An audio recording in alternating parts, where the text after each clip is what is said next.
Welcome to Gamescom Opening Night Live. This is the actual show. This is not what yesterday was. Let's see. We're good. Cool. Gamescom Night Live. This is the actual show. This is not what yesterday was. Let's see. We're good. Okay. Sorry. I'm just like checking. Is audio good? Am I crackling? I heard a little bit of crackling before. Yeah, is audio good? I apologize. I am eating my lunch because this week, man, I have like a 6-day work week that has been like smashed into 4 days. And somehow I'm still getting my workouts in. So there you go. There's some inspiration for you. I do see Capone's here, Kokoro. Motivation, it's good. Thank you, Motivation. Appreciate that. Yeah, just please, everybody, let me know audio through this whole thing. If you know, there's issues and whatnot. And at the very end, they're like, just you let can me just know. buy this. It's in the Pazuzu edition. Stream quality looks Turns out it's good. purple. Anyway, I was wondering and the if you pre-show might is be going on right interested now, in and a I have to be cosmic horror honest. action RPG. I've had the pre-show going on for a little bit, and our next world premiere trailer. It's not bad. Like the pre-show's got some pretty good pacing going on, so I kind of have that going on off the side here.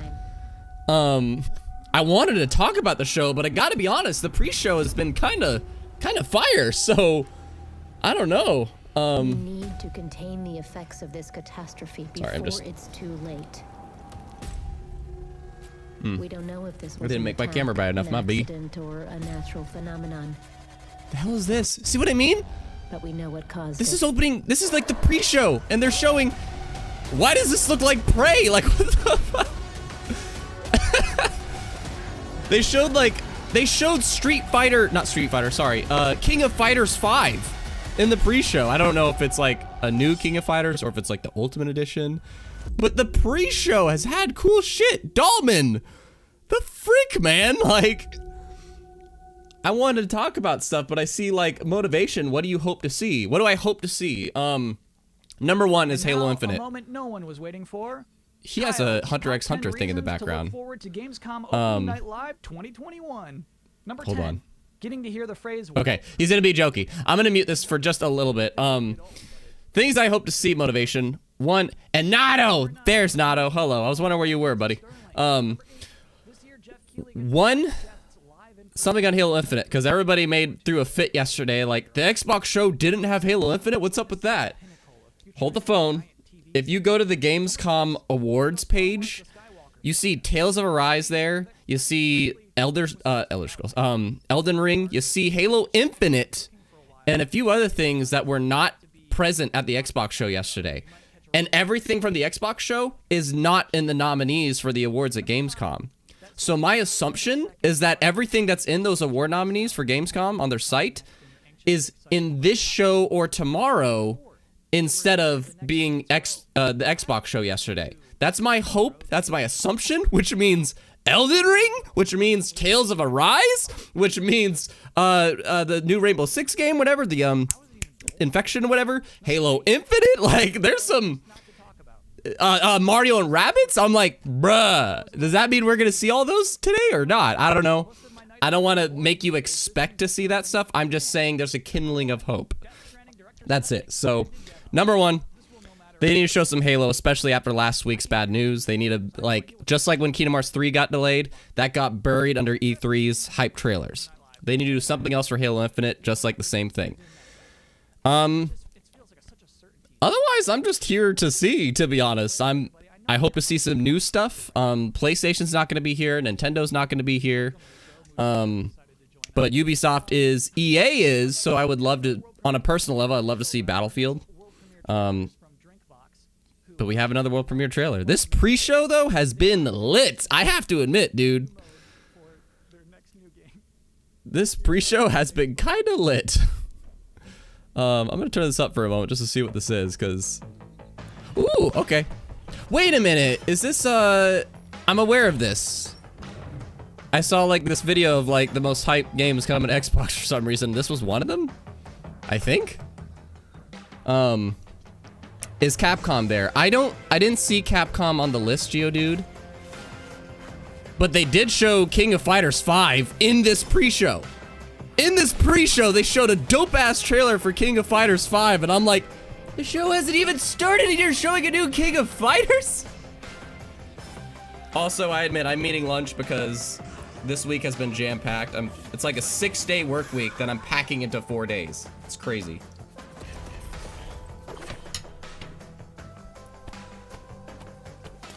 What are you guys hoping to see? What do you expect to see? What do you hope to see? You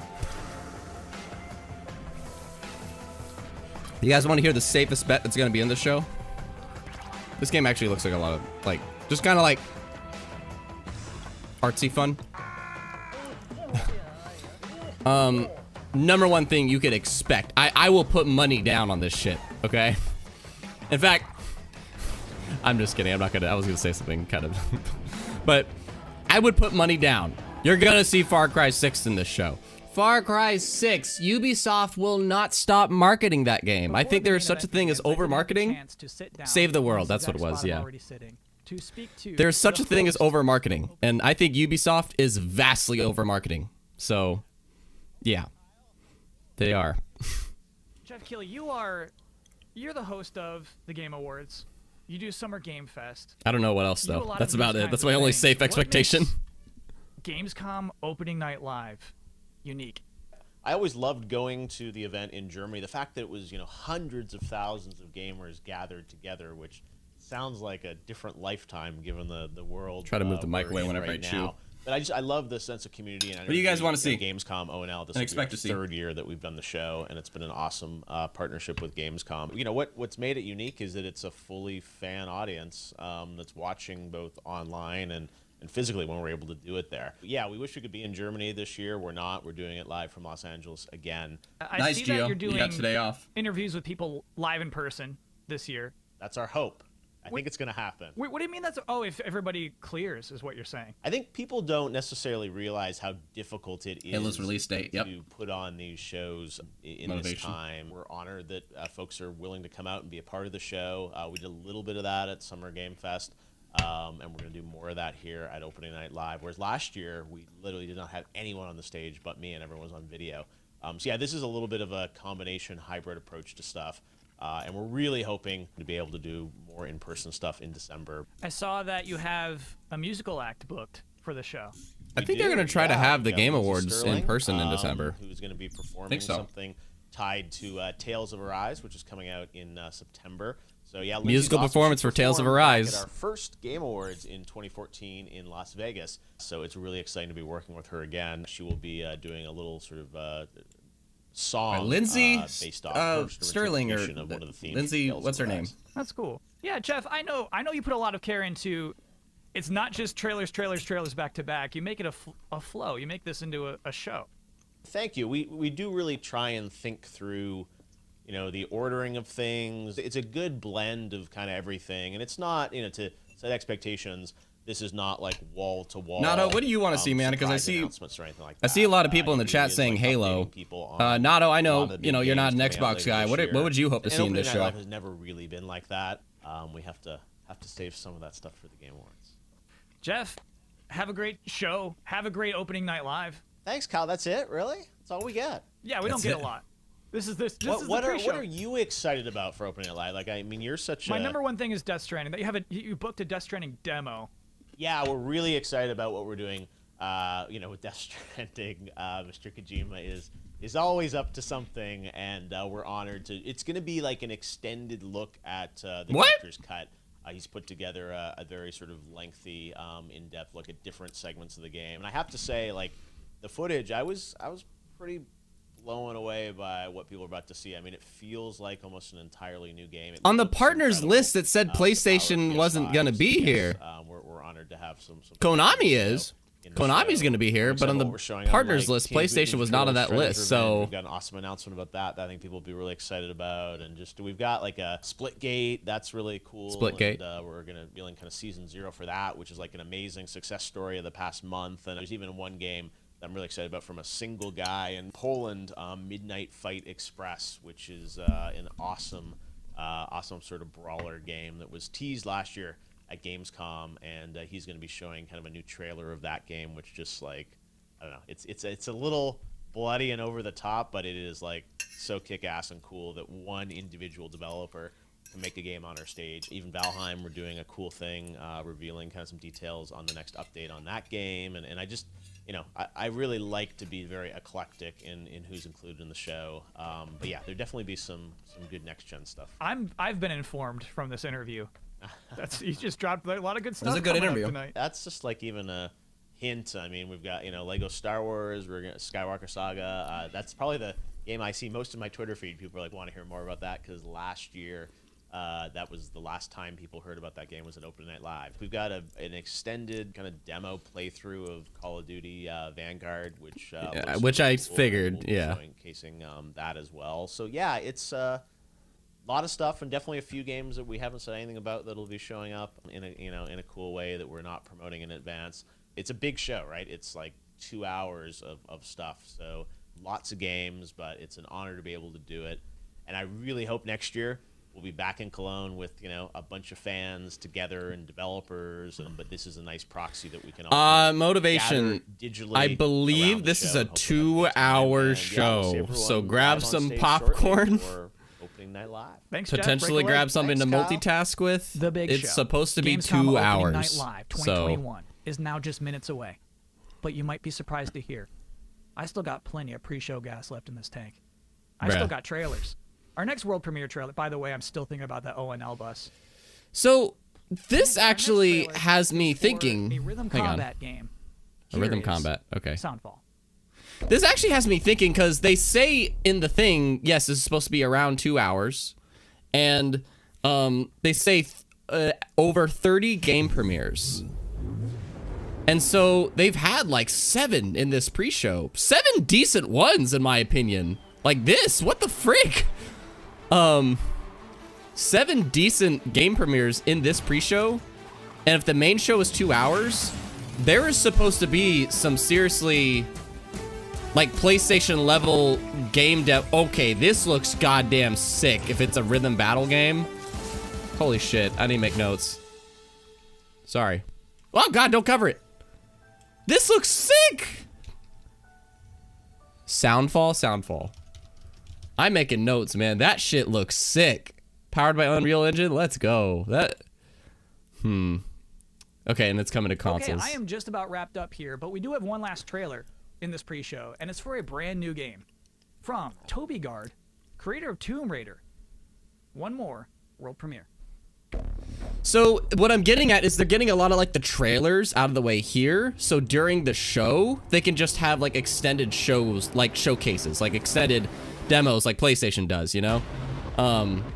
Which a lot of the award recipients, they're required, like they have to show a 10-minute gameplay segment in order to be nominated for the Gamescom Awards. So they're probably getting all the trailers out of the way here.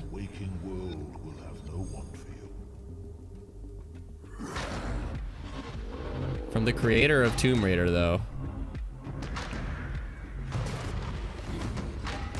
I'm getting optimistic if they're getting...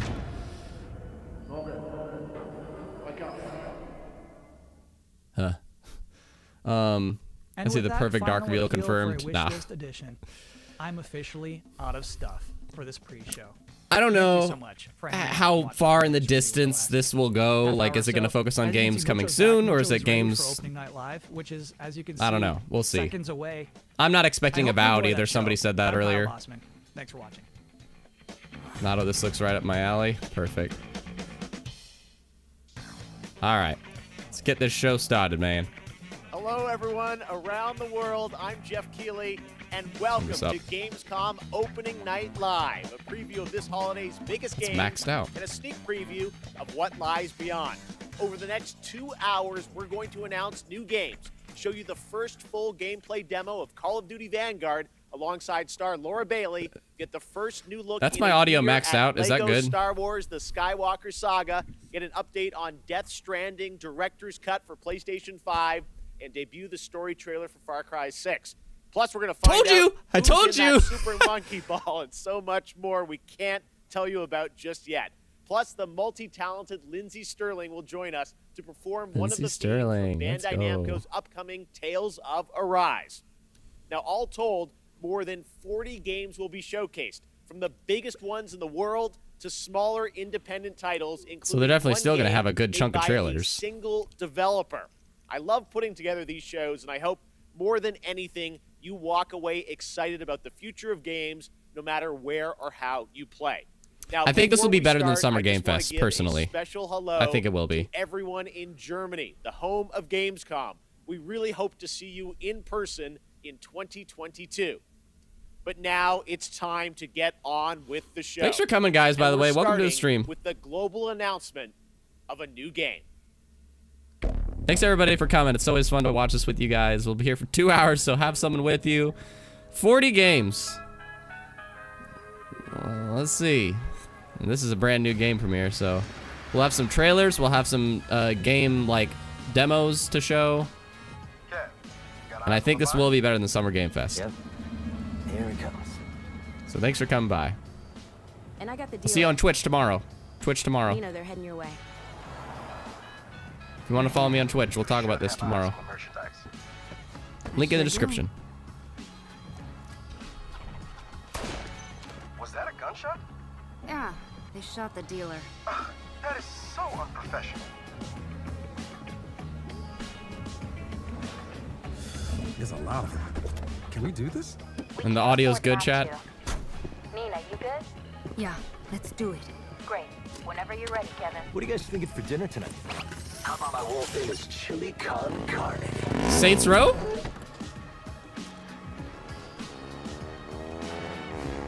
I thought of Contraband, Lantos. I thought of Contraband, but no, it's not in the 70s. Hey guys, what you got in the? Oh, stolen Marshall MDI-101 M9 multi-rocket shoulder launchers. Nice. My buddies and I have been looking all over town for those. Have you been hoarding? See, we need them for our startup. It's a criminal empire kind of. I really enjoy this trailer. I'm gonna say that. It's cinematic, but I like it.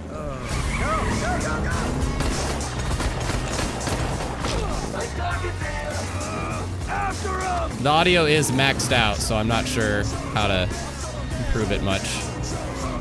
Let me see. Oh my god.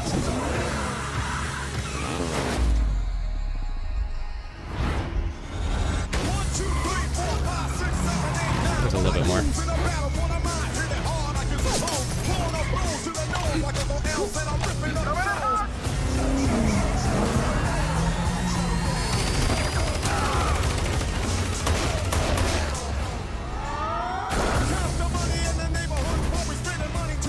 I think this is Saints Row 2, Nato.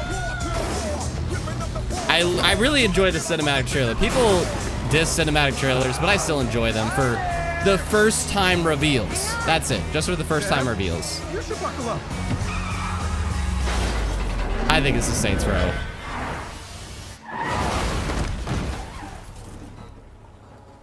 And it's a world premiere, too.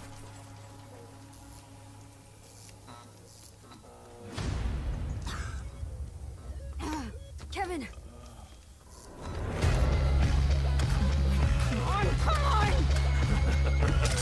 By the way, copyright strike. Asshole! Get the fuck away from my friends. Are we supposed to know what that is? Martial defense technology? Are we supposed to know?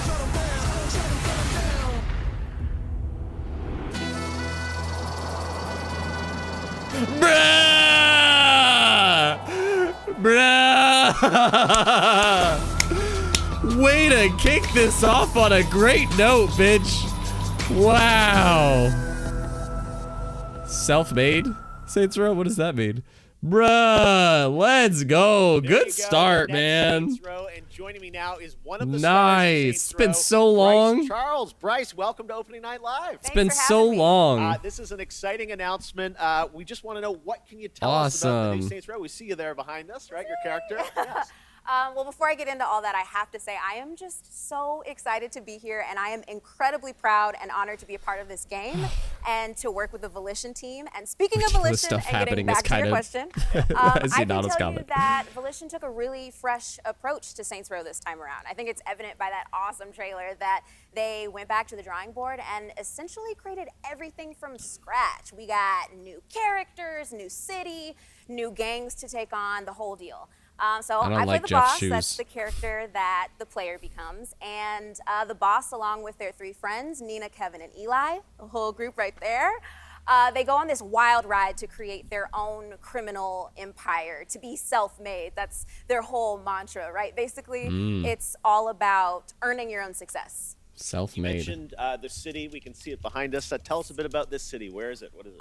Well, Volition created I love that idea of it rising the ranks, too. Super vibrant, awesome, fictional city called Santo Ileso. It's set in the American Southwest, and this city is just absolutely riddled with violence and crime, and you're thrown right in the thick of it, right off the bat, driving, shooting, fighting, you know, just hustling your way to the top, whichever way you choose. And it's really looking like Santo Ileso is the biggest and best Saints Row playground that they've ever created. It's really awesome. You mentioned all the activity in the city. Obviously, we have to ask about gangs, rivals. What can you tell us about the action in the city? Right. Well, we have 3 main gangs, and they already have a really strong hold over Santo Ileso. And one of them, Los Panteros, you actually saw in the trailer just then. And all of the gangs are incredibly dangerous, but that goes without saying, right? And they're really strong, and they're all really different from one another in interesting ways. They're all unique from one another. And the point is, which I think everyone can guess, you gotta fight them and defeat them all to reach your goals.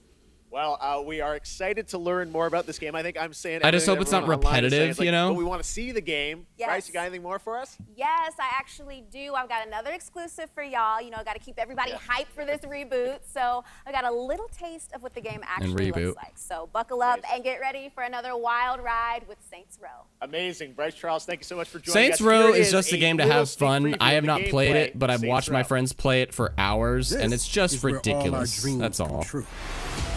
But I don't mind it being grounded. And I love the idea of you working your way to the top. That's something I love. Like you start off with nothing and then you build your way up to being a syndicate. That's sick. That was a good look, man. I'm hyped. That was a good look. Another brand new game announcement. Brand new game. All right. Good start to the show. They conquered humanity's greatest evil. Game engine footage, not actually gameplay. Lay in rest. New Avengers? Captain Marvel?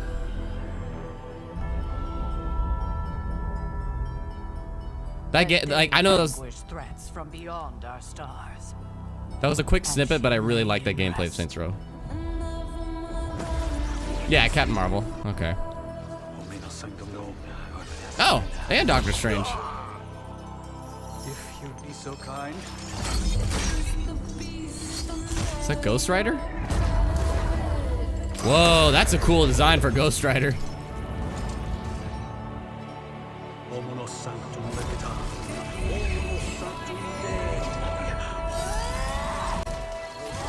I don't know who that is.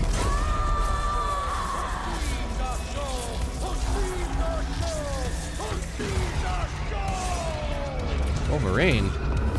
Wait a second! Wait a second! Have come for us, and she must awaken. Do not say this is a Marvel Ultimate Alliance 4.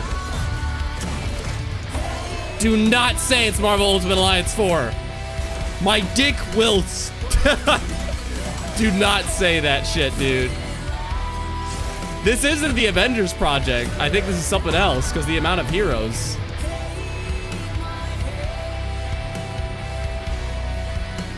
What the frick is this?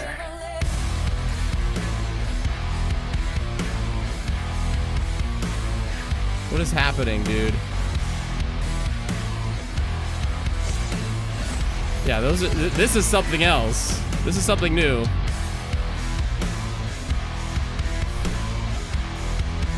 What is happening? Midnight Suns. Published by 2K. I'm looking into this. I'm not gonna get excited for it yet, but cool cinematic trailer. Midnight Suns. Ooh. Hey, who ate the rest of my ramen? Bad dog! First. I don't know. I want to see gameplay of it. Marvel game has been Is that revealed, basically and like joining us Ultimate now to tell Alliance? us a I don't bit know. More about Midnight Suns is Jake Solomon Okay, from here we go. Firaxis. Hey Jake, thank you so much for joining us here on ONL. Now we saw a lot of characters. That was a cool in that cinematic trailer, from Marvel, though. as well as some new faces. Who was that character being resurrected, and how does that tie into this game? Thank you, Jeff, and we're very excited to finally be able to talk about this. That character that you saw resurrected is the Hunter. That's an entirely new superhero that we designed with Marvel to be fully customizable, so the player can put themselves into Midnight Suns and lead all those heroes you saw up against the ultimate evil in our universe, which is Lilith, the mother of demons. I love you made a new superhero. Now, many fans It's are familiar with Doom. your work It's on the Marvel's XCOM Doom. franchise. So I'm curious. Everyone wants to know, what's the style of gameplay? What kind of game is this?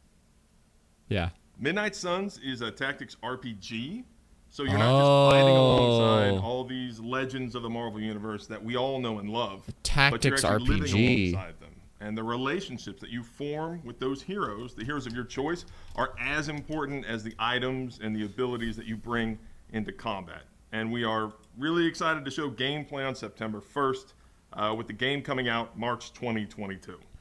All right, I love we get to see more soon. Jake, thank you so much for joining us today. Well, if you don't thank you, Jeff, for having us on Opening Night Live. Motivation pain. If you don't know what Tactics RPG is, think Gears Tactics, think on September 1st. Now, something last calm. week, Call of Duty Vanguard was announced so, for release on November 5th. And this weekend, the won't be my kind of PlayStation thing, Alpha but will anyways. be live with the Champion Hill mode. But COD now Vanguard. It's time to get the first ever look at the campaign in action.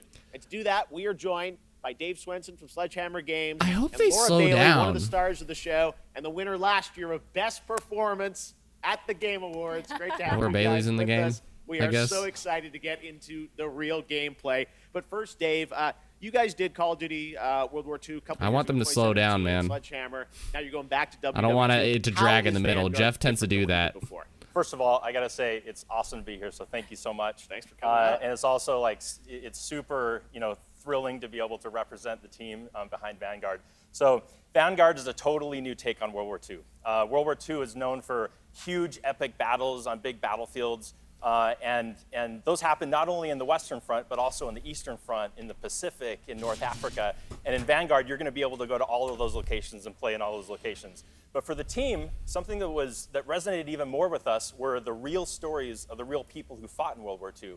So these are diverse people from all around the globe, and I don't know, there's something very inspiring about these true stories. Now, some of the most interesting people that we discovered in our research were those men and women who were part of the original Special Forces teams. And so Call of Duty Vanguard is going to tell their story, tell the story of the birth of Special Forces. Well, Laura, we saw last week. Say what you want, but I do you're think gonna that's an be in interesting this game, premise. which is, I know it's been a lifelong dream of yours to be in a Call of Duty. It has. Your character, it ties into what Dave's talking about. Tell us about your character, Paulina Petrova. Yes, I am thrilled to be in my first Call of Duty game.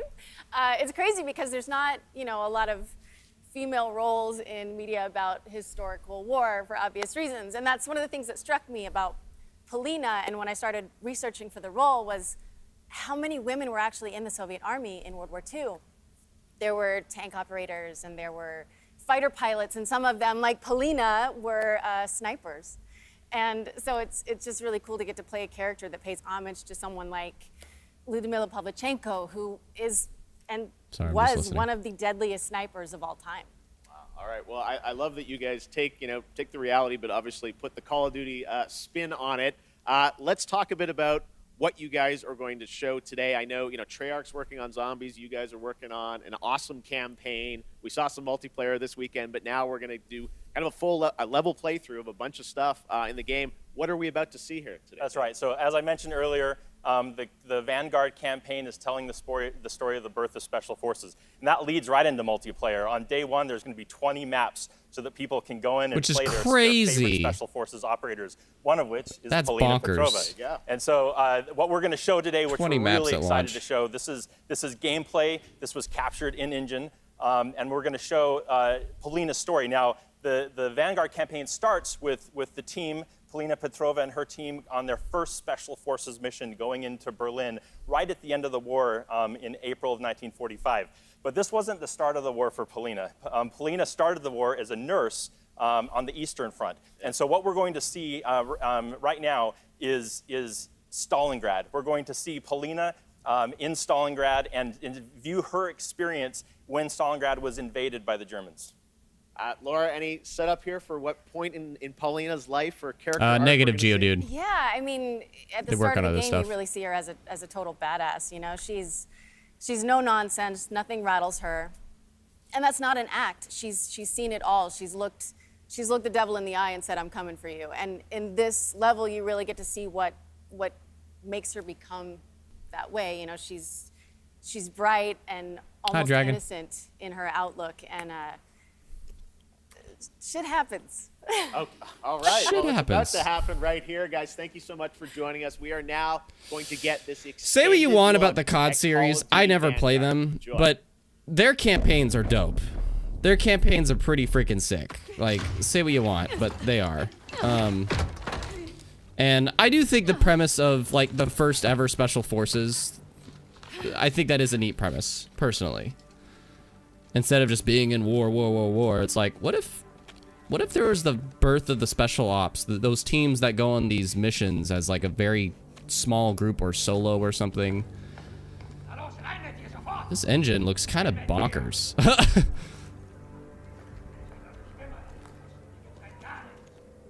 Hey, Jay Baker.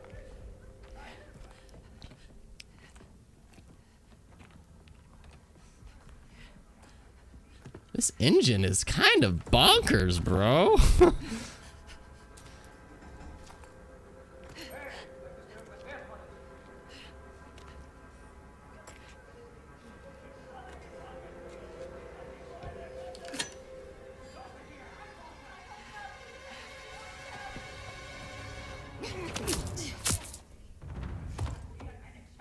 Nailing the lighting in this.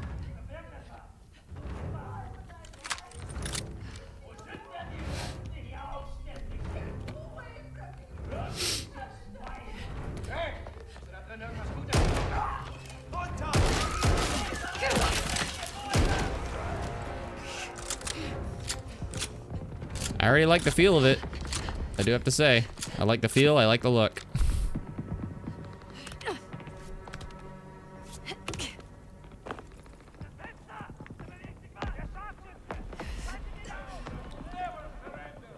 Maybe Nato, starting to see the fruits of next gen. I'm gonna assume though, we're not gonna get any games that are, at least from the third-party publishers, they're gonna be cross-gen until like late 2022 at the earliest, in my opinion.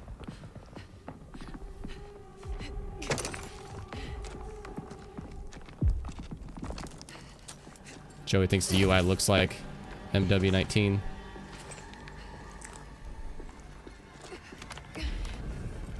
Yeah, so far, very sparing UI. It's like, maybe you could customize it, but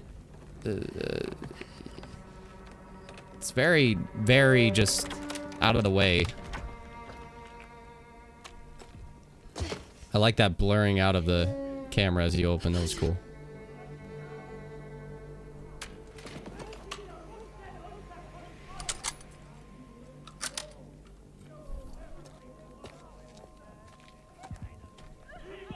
Negative, Kikaro.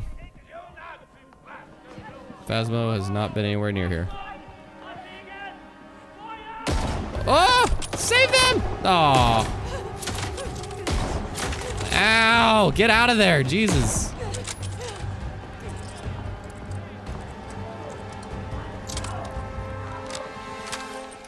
And now they're coming up. Oh, that's spooky. That's scary, dude.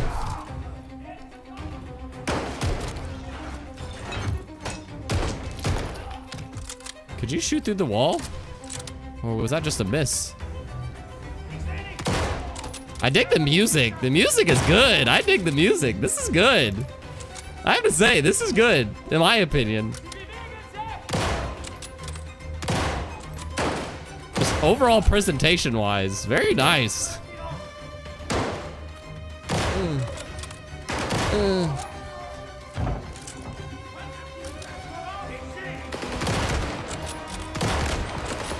Bruh, you guys need to learn how to shoot this girl.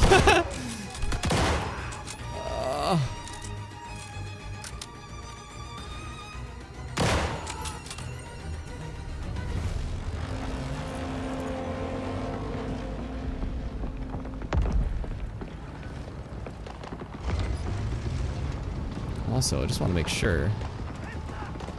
Yeah. Yeah.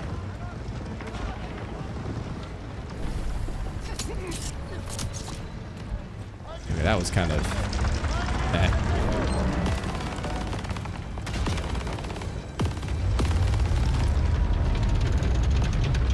Cold War Redemption. Well, something you got to keep in mind with the COD series is that they have at least 2, but maybe 3 different devs behind them. There's Sledgehammer, and there's Treyarch, and those are the only 2 I remember. So I don't know who did what, but I just know that they each have different devs, so potentially, you know. I think this was Sledgehammer, and I'm not sure which one Sledgehammer did. I'm not absolutely sure of that, though.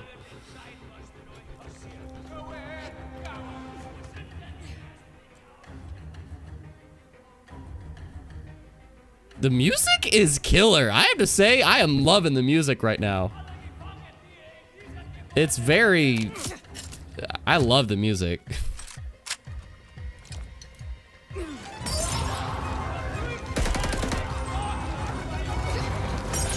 Just straight gameplay too, dude. Let's go. Straight gameplay.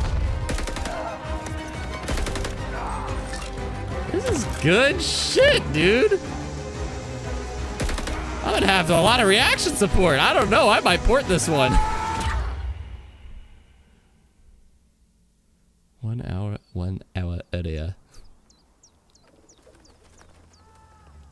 Damn. Everything was fine. Until the Fire Nation attacked.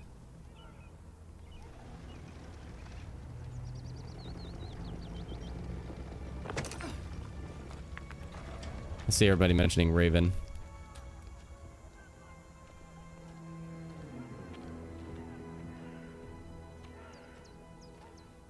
Oh man, this stream is not in 60 frames, but that's okay. We get to see motion blur because of that, and motion blur makes everything look better. Because of that, I might mess with my stream settings if we can deal with the buffer for a second. It'll make the stream smoother, I think. Because we're not getting 60 frames, I could lower my stream settings. Because I currently have it in 60. I'll do it when I think we have a like 20-second window. Come on, get in line. Valina, over here. Medsestra Petrova, you're needed in the field. I'm impressed, man. I'm impressed. And this game comes out in like... Uh-oh.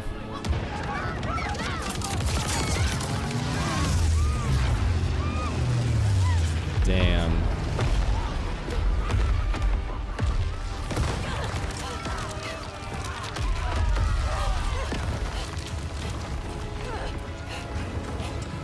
Yeah, November 5th, motivation. Bruh.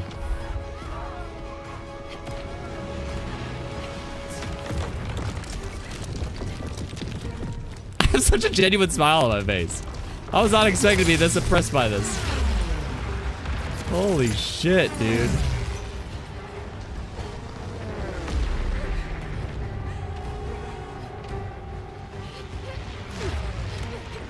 My only complaint so far is that they brought Laura Bailey out to be like, yeah, I play a character, but we haven't heard her at all. We've heard her go, but like, are we gonna get a little bit of dialogue from the character?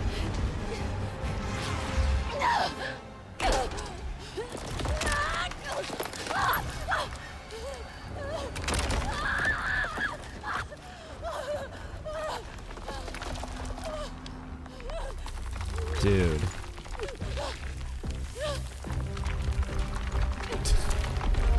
Jesus, man. This is a good showcase, bro. I got to admit, I'm noting down.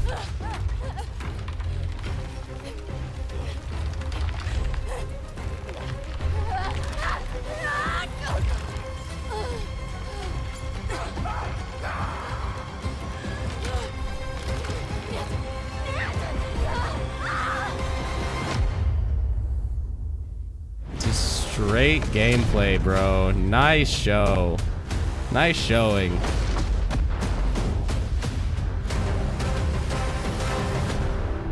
Gotta admit, say what you want. Everybody's to each their own. That was a really good showing to me. That was solid. Like, I was not expecting that. Next up, a surprise for you guys. Halo Infinite. I had a lot of fun a few weeks ago in the first multiplayer tech test, which was a huge success. And now, let's enter the world of Halo Infinite's multiplayer. Oh, the multiplayer? God damn it! I wanted the campaign! Whatever. Whatever. The frick is this? Is that London? The frick is this? We have a cinematic? The fuck's going on? Bruh. A Halo Infinite cinematic. I never thought I'd see the day. Okay, Academy. Okay, Academy. To fight. To win. To be a Spartan.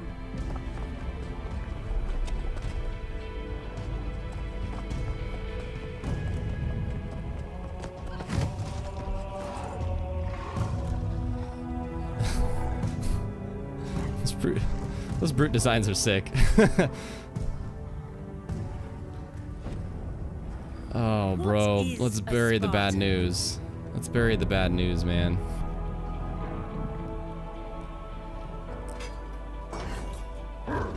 Cinematic for multiplayer. Is a symbol. Hope where there is none. Dude. Dude. Dude, I love it. We are hope.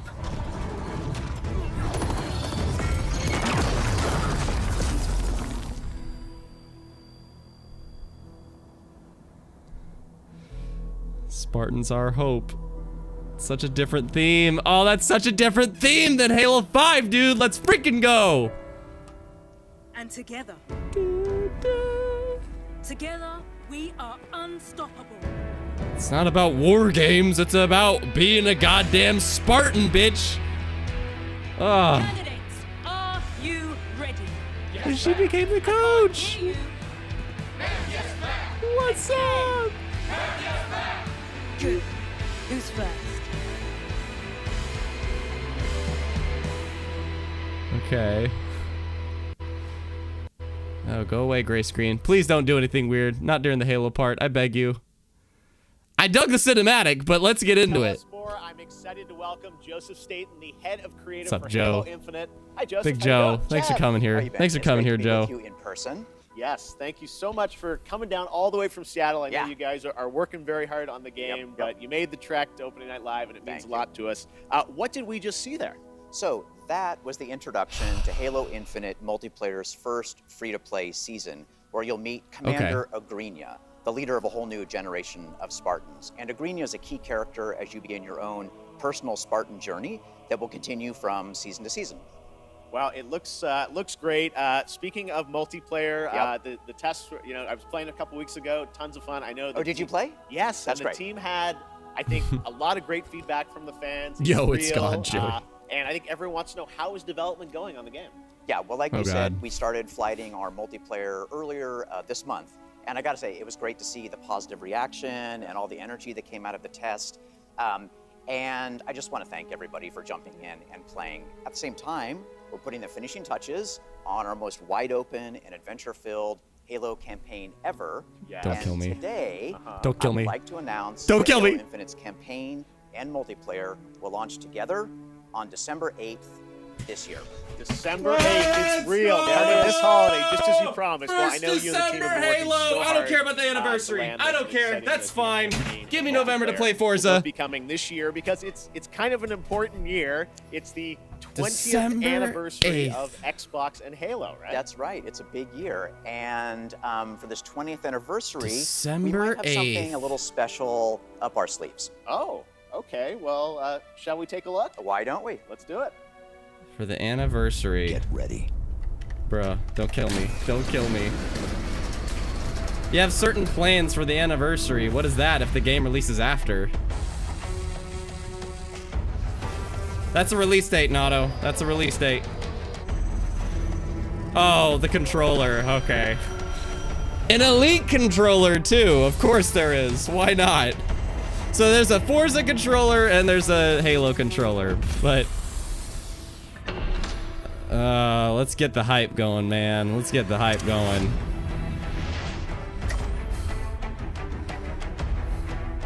I kind of need it. I kind of need it. I kind of need it. I kind of need... I never got an Elite controller anyway, so if I was ever to get one, that is the one. That's some controller. Yeah, I haven't gotten one, but... Now, Jeff, We'll it see. wouldn't be an anniversary celebration if we didn't do one more thing. Oh, there's more. Just one. Okay, here's the last thing, I think. All right, Joe, thank you very much. Let's take a look at this. The anniversary stuff. Man, I wanted to see gameplay though. They said we're gonna wait on the gameplay.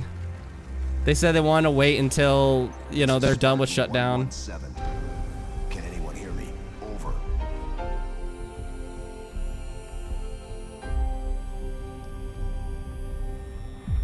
We need to fight.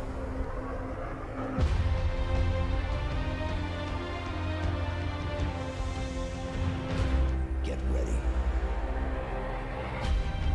So it's mostly like they're promoting the anniversary. They're promoting the anniversary and the release date.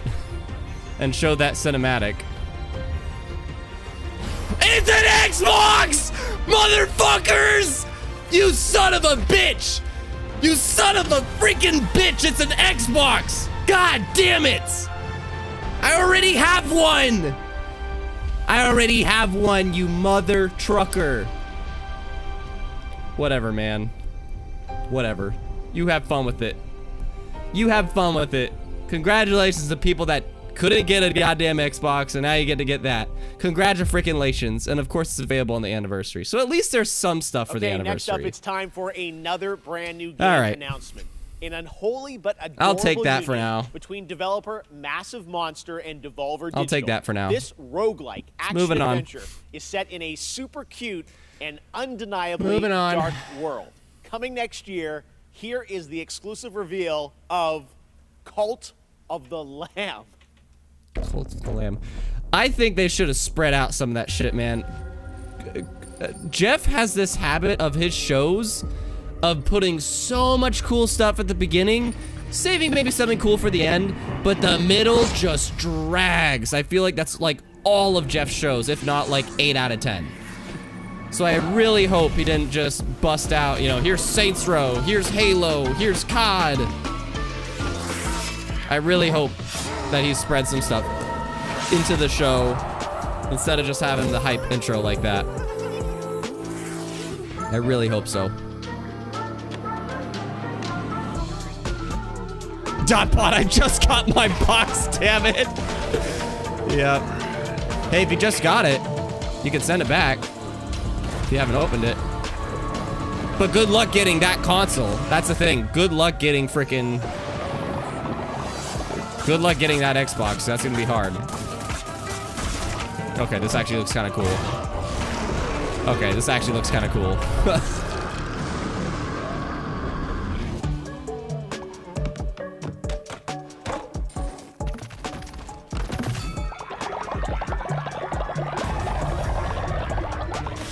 I'm noting this. This looks cool.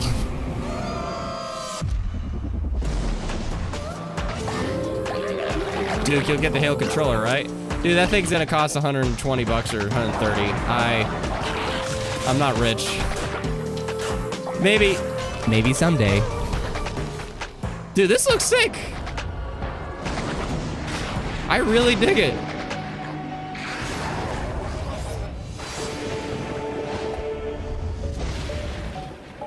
Cult of the Lamb, dude.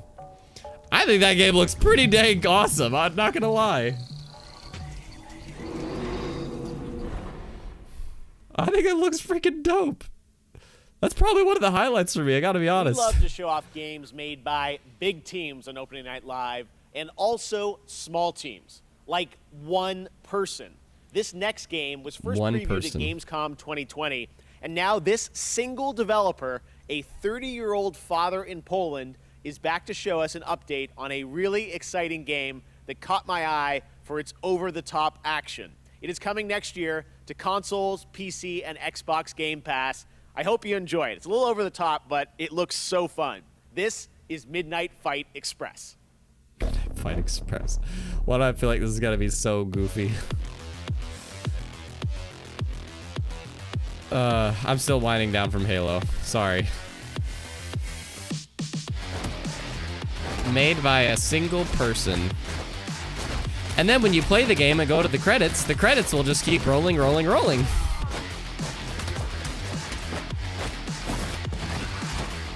This actually looks ridiculous.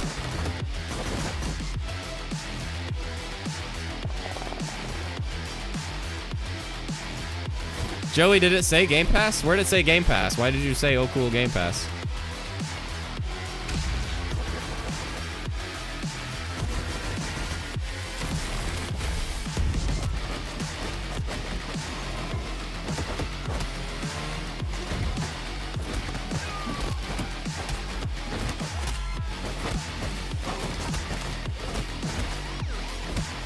I don't know, kind of cool, man. Remember, no Russia. He said it'll be on Game Pass. Did he? Oh, I didn't hear that. Well, if that's the case, then I'm gonna note it, because guess what? Game Pass lets you play games. I don't care about services. It looks cool. I got my pizza. I got my manhole. That must mean it's TMNT Shredder's Revenge time. Now, earlier this year, this game captured our imaginations and hearts with its reveal, bringing those righteous ninjas to PC and Nintendo Switch in 2022. Today, we've got the reveal of a new playable character, that's right, who is set for some action-packed combat against Foot Clan's devious soldiers, including the reveal of team attacks, watch for that, and yes, the ability to revive a turtle via strategic use of pizza. Pizza.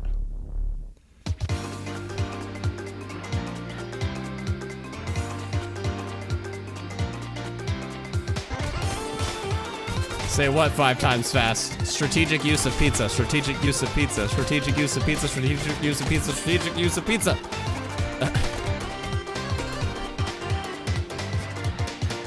You get to play as April now.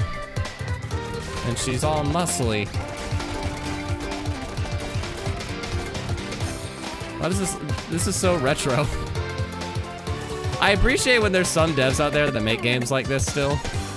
Just to appeal to that classic feel. That is cool.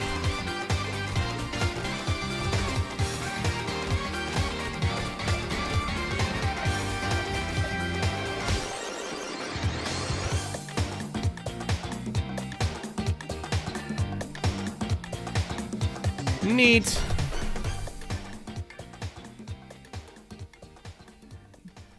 It's cool. It's cool stuff. So far, I am still entertained. We are almost halfway. This year, I am happy to welcome Natasha Becker from Webedia as our co-host, who will be updating you on all things Gamescom, including the Gamescom Awards the website and what's crashed. in store for fans at Gamescom Digital. Take it away, Natasha. Einen wunderschönen guten Abend aus Deutschland. Hello and greetings from Germany. I'm Natasha Becker and I'm super excited to be here hosting this show with you, Jeff. even though we're thousands of miles apart. Yes, Gamescom is once again a digital event, but that does not mean we can't have just as much fun as we would IRL in Cologne. To bring Gamescom to you, we have put together an awesome online program with lots of live streams, announcements, interactive elements, giveaways and more. For our German viewers, my colleagues and I will be live on YouTube and Twitch on Thursday and Friday, 2 p.m. till 10 p.m. Central European Summertime, with loads of new and exciting stuff, Central interviews, European gameplay Summertime. demos, fun activities, games, trailers and more. And for our entire international audience, there will be all of that, plus even more goodies and prizes to redeem on the Gamescom Now website. Just register on the Gamescom Now website and you can redeem all the free stuff, create your own schedule tailored to your interests, and participate in the Gamescom Epics quests that will unlock the vaults, where we have hidden the really good prizes. The best thing about that? Both the Gamescom Now website and all live streams for Gamescom 2021 are completely free. But for now, let's see what else we've got in store for you today.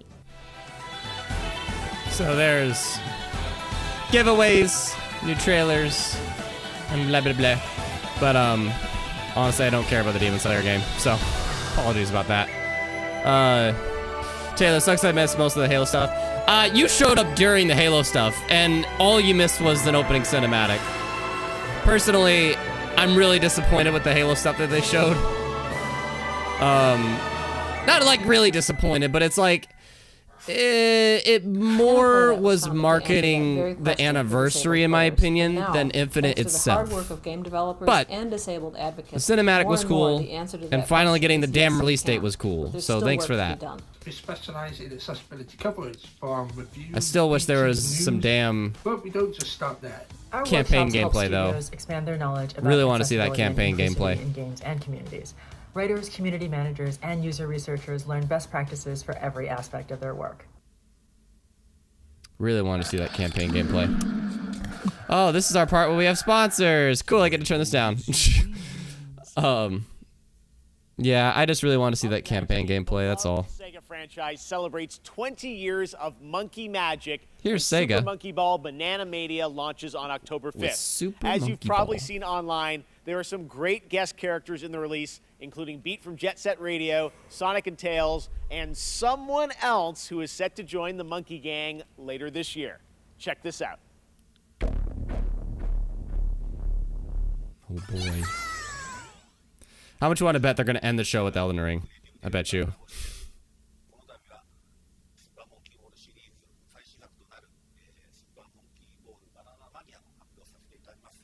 Sega.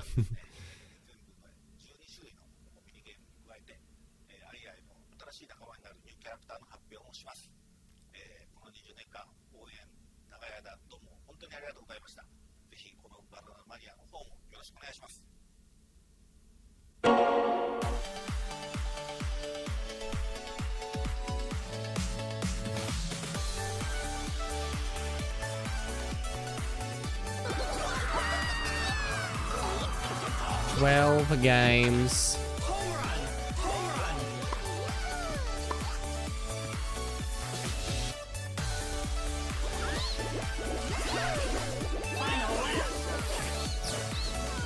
I don't know why, but I just assumed this was a Nintendo exclusive, but I'm sure it's not. Because I saw Jay's comment about Ray enjoying it, and I'm like, I feel like it's for Switch, but I think I'm absolutely wrong.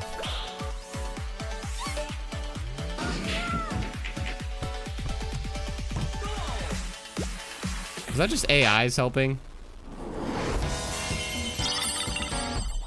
Let's roll. Yeah, that makes sense. Yeah, that makes sense.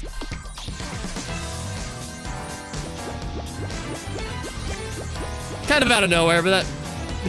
Oh, no, it's not, because Persona's Sega. That makes sense. Yeah. Persona is owned by Sega, so that makes sense. Okay.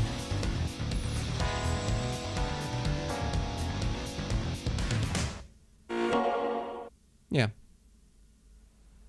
Okay, next up, a game started by two Stanford All right, University students Splitgate. out of their dorm.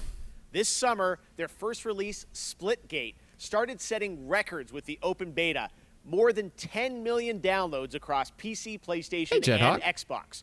Blending the best of arena shooters with the fun of Portals, tonight it's about to get even more interesting with the reveal of Season 0, which is dropping right now, with a new map, Carmen Station 3, the new Infection mode, and so much more.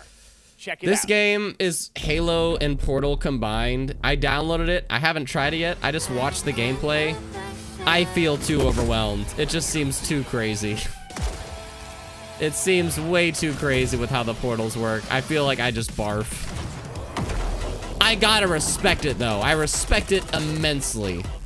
It's just like the COD thing that they showed earlier. By the way, Taylor, COD had an awesome showing in my opinion. But I can respect that showing and say I'm not gonna be playing that game most likely. This is something similar. Even though it's free to play, I'm like, at least I think it's free to play. It just overwhelms me, the way the portals work. It's super cool. I think it's super innovative. But not, I can't. I'll barf. Too much for my mind to comprehend.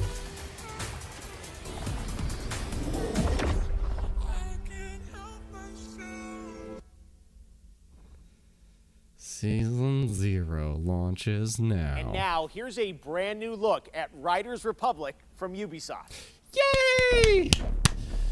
Riders Republic looks cool to me. Like, I said that during the Ubisoft show, I'll say it here. On the stage, got the whole place rocking. It's popping, no stopping. Sitting on the station, hotel hopping.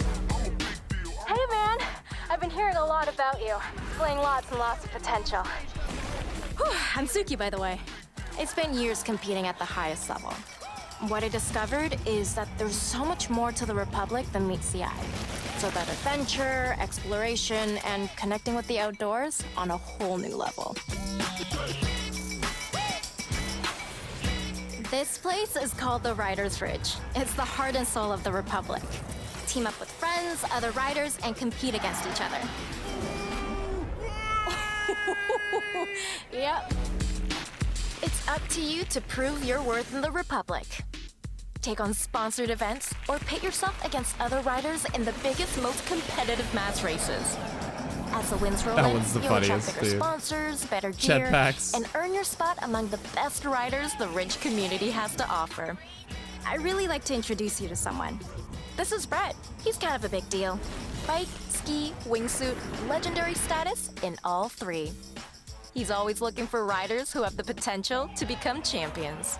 Okay, Dude, Sparky. I just think it's cool, man. If you can show me you've got what it takes, then I'm willing to give you a shot.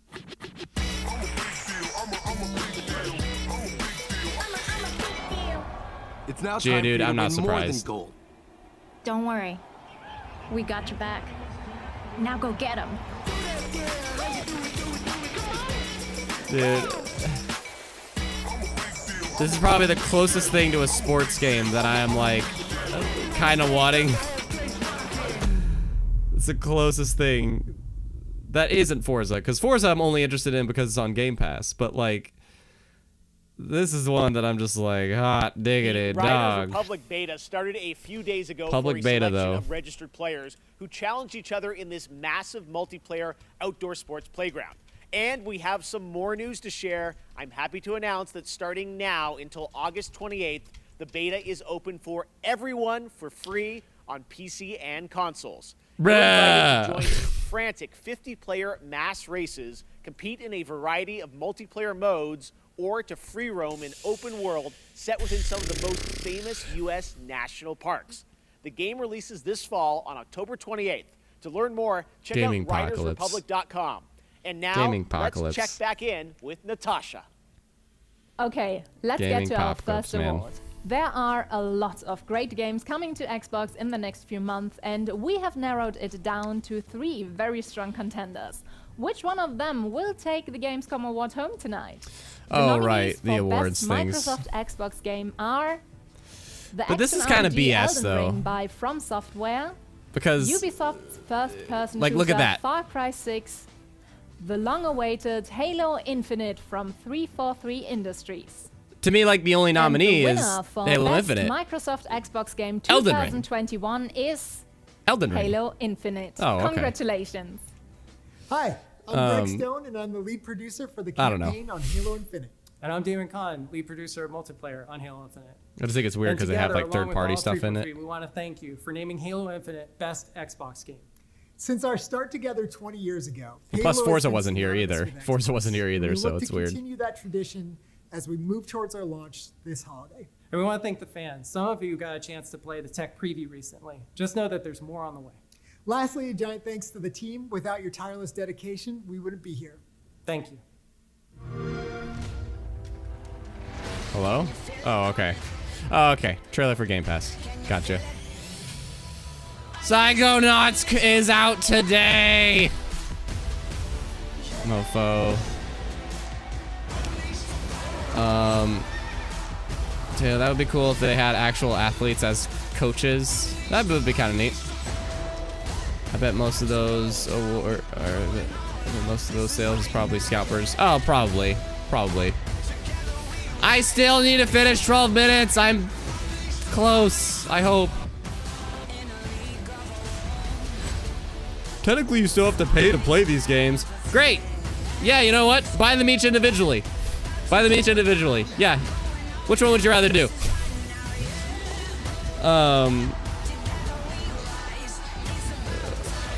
Yeah, Forza Horizon 5, if that was a bit...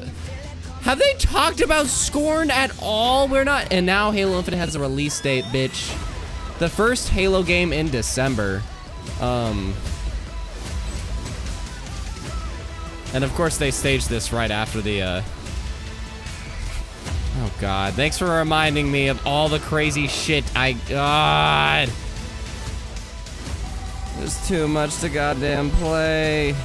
Okay, this is the only one I don't know. I just want a break. I just want a goddamn break.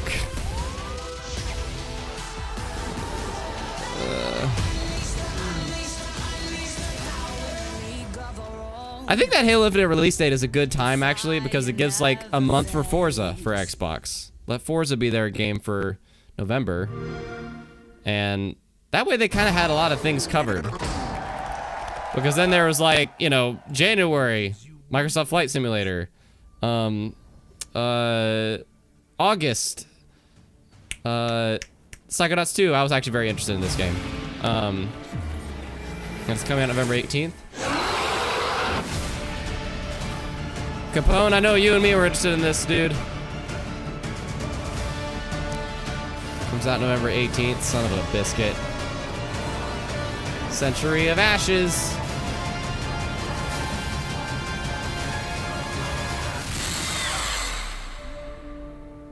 Century, Age of Ashes. November 18th.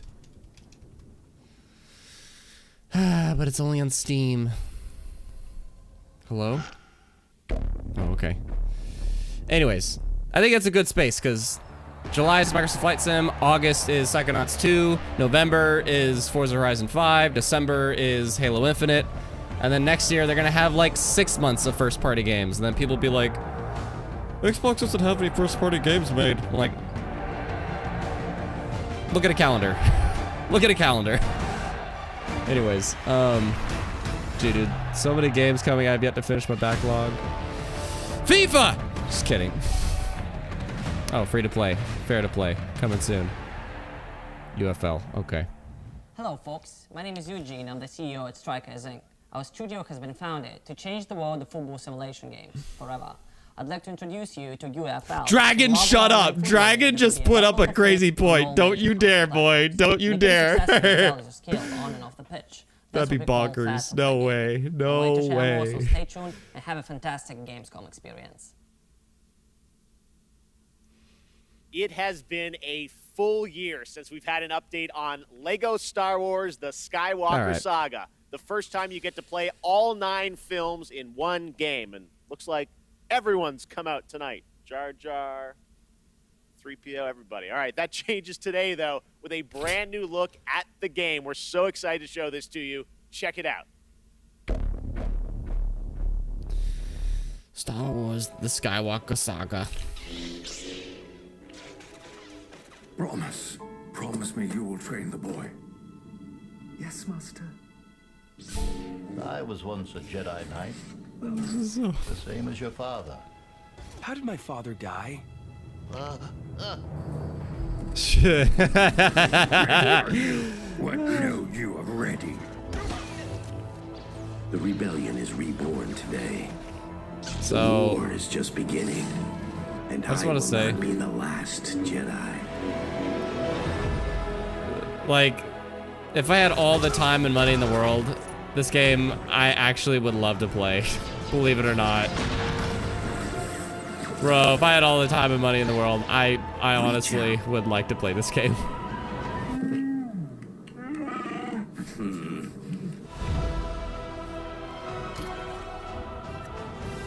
Bro. What?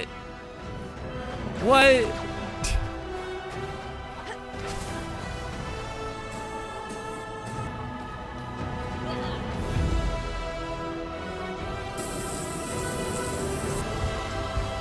Dude, not gonna lie, man. Noting.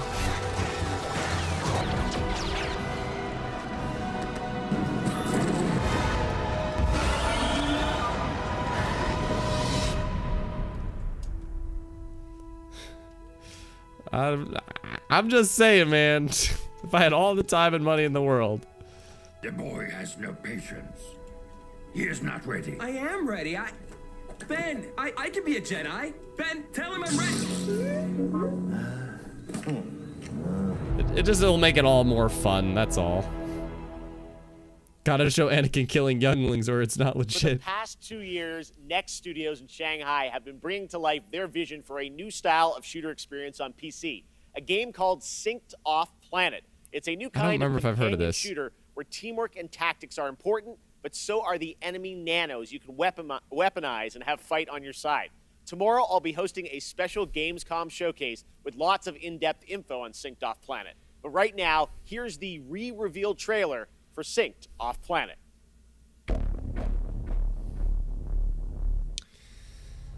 The re-reveal? The re-reveal? The Morpheus chip. That's a phrase? A revolutionary implant that bridged biological and digital. Soon they found a way to rearrange matter, but it went wrong. We were surrounded by nanos, and they turned on us. Billions of lives lost, the world we knew, over. But we found a way to sync with nanos. To control them. Now the remaining survivors are fighting back. Those of us left are trying to get on shuttles headed for the only safe place. Off planet. And the tech that almost destroyed us might just save us. But you left your friend over there. But you left your friend. Next up, another fun surprise for you guys, the Outlast Trials. In this horror survival game, you play a part of the Murkoff Corporation. You're a test subject in a controlled training facility in the middle of the Cold War era. Red Barrels up in my home country of Canada has been hard at work on this game where you can face the trials solo or with up to 3 others in multiplayer. And tonight, I am so honored to world premiere the brand new trailer for this game launching in 2022.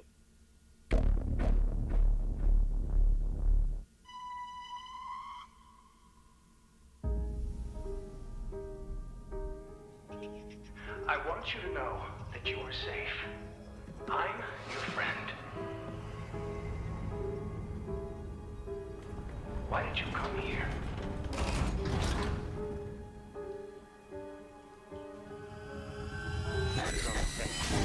You presented yourself as able-bodied and eager to make improvements. Wicked child! But your behavior... Don't fight the process. I'll learn you! We're all working to unlock your potential. You can't hide from me. Your new self. A better self.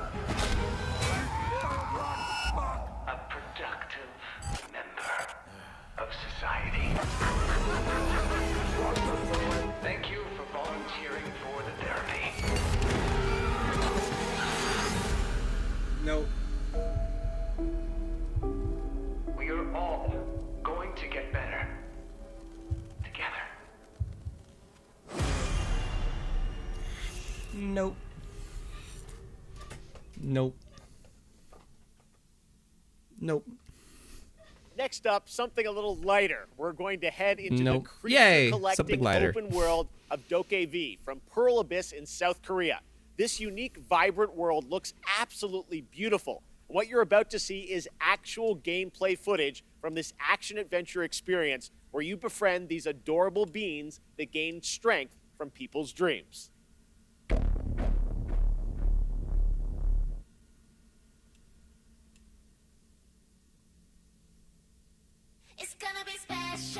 I just have a feeling that dude was kind of being a troll, so we'll see. So, keeps the Elite controllers up for PR right now. Great, but like I said, I don't have the money for it. I spent all my money on my dang studio that people were only a handful of people pitched into. I put my money towards productive stuff. Why does this look gorgeous? Why is this Unreal Engine shit look pretty? What the hell's happening? I missed what he said of what kind of game it is. Copyright. What the frick? Is this Jump Force? Is this the same dev as Jump Force? It's just as flashy, like... What the hell is going on? Bruh, I'm noting this. I'm noting this. This looks like Unreal Engine Jump Force Kingdom Hearts bullshit. I'm so confused. What is this?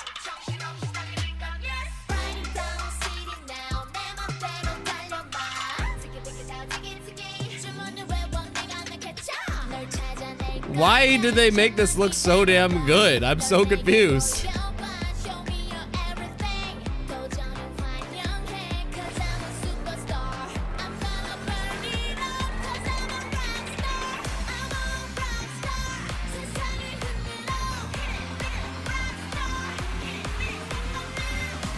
What is this? I'm just... Raw Dog's so kawaii. Copyright! Copyright. Why is it so... It's so pretty, I just don't... Like, clearly this is on Unreal Engine or something, like... The frick is this? Like... I want to see a Digimon World or a Pokemon game that looks like this. Can you imagine a Digimon World or Pokemon game that looks like this? Like, I would die. But no, we get it in this thing. Why doesn't any other devs do something that looks like this? This freaking... Game Freak, Bandai Namco. Make a damn Pokemon or Digimon game that looks like this shit. Why not?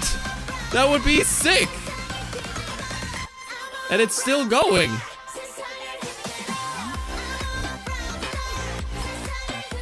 I feel like I'm high. I honestly feel like I'm high, and I can't believe they're still showing gameplay. I mean, just because it's visually beautiful, that doesn't mean it's not going to be repetitive. Doesn't mean it's not going to have a weird script. Like, just because it visually looks great, that doesn't mean the gameplay is rock solid. Okay, the new FF looks cute. I see Joey. DokeV. DokeV. What was that game called? DokeV? Looks so fun. Back What at was Summer that? Game Fest, Jeff Goldblum joined me to reveal Jurassic World Evolution 2. Now it's time to find out about the release date and get It a looks so first good, it's look probably at the fake. gameplay That's what I feel of like, Nato. simulation that lets you take charge of one of the greatest theme parks of all time.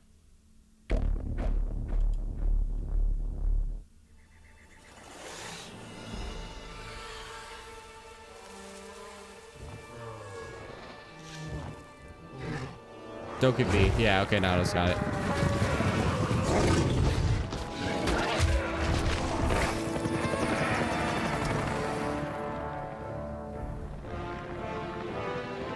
I would have got that Halo controller if I didn't have rent, food, electricity, internet bills, and gas to pay. If I didn't have to pay for that stuff, I would have got that controller.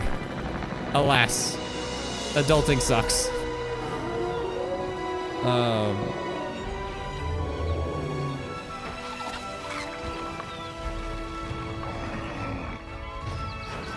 You can make your own park.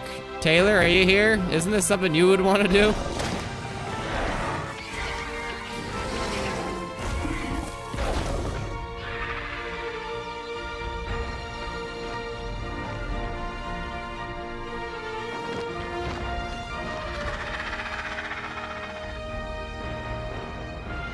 Ladies and gentlemen, welcome to Jurassic World.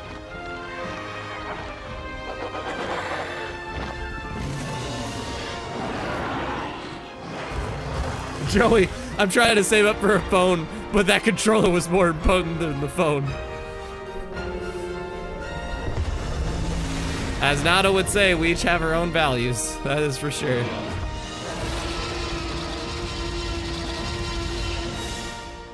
Honestly, I think Jurassic Evolution looks cool. Like, not a game I would play, but... franchise known for its incredible villains. And with Far Cry 6, the team at Ubisoft has perhaps found Hollywood's greatest villain. From Breaking Bad to The Mandalorian, Emmy-nominated actor Giancarlo Esposito leads a talented cast as a dictator, Anton Castillo. Anton is willing to sacrifice his own people to turn his country into a paradise for his son to inherit.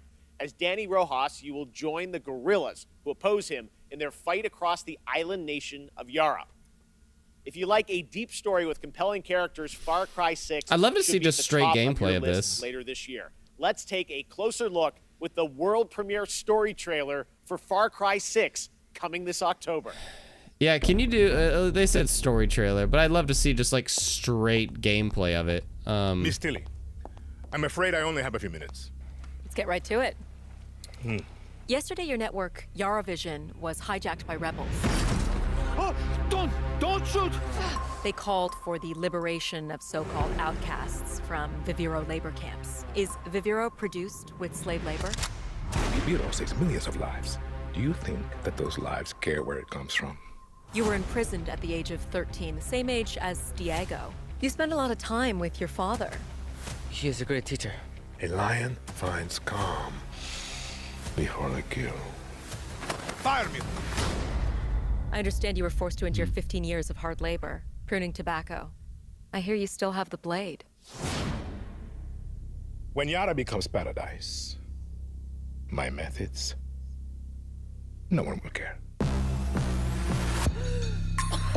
You are the only survivor? I watched Castillo order a whole boat of our people shot to death. Get as far away as you can from that psychopath. All of you. A revolution is not won by the fearless. It's won by the feared. Welcome to the dad, Danny. I have a vision to rebuild paradise. A cure. Viviro, the most effective treatment for cancer the world has ever seen. Grown within our precious tobacco. Why is this a Far Cry villain I agree with? Bro, Bro, you love Eren Yeager. Our enemies will never understand. You love the dictators. Your safety zone. The dictators that cry for freedom and results. You want me to kill Anton Castillo? Kill a dictator who was raped Mild by land spoilers and turned our for people into slaves? the show. Thinking about it. What about you? You're gonna be a fucking guerrilla legend.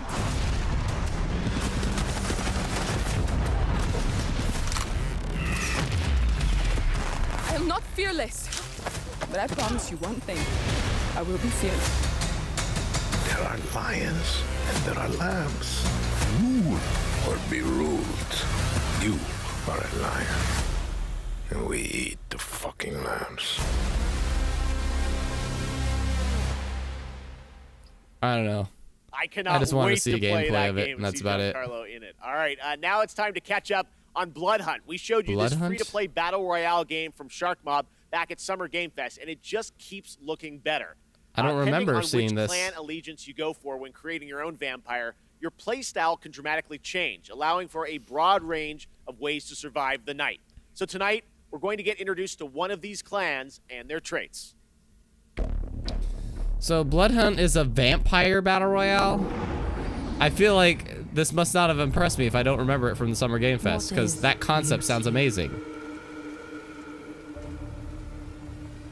That concept sounds awesome. Skyline. A striking garment, perfectly fit. A chance encounter. An aching kiss. A rallying cry in the heat of battle. Oh shit. An encouraging voice in a time of need. Stunning radiance that overwhelms the senses.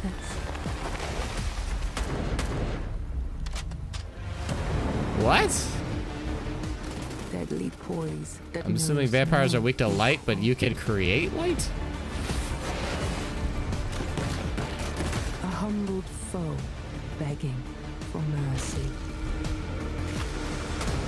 Some die for beauty.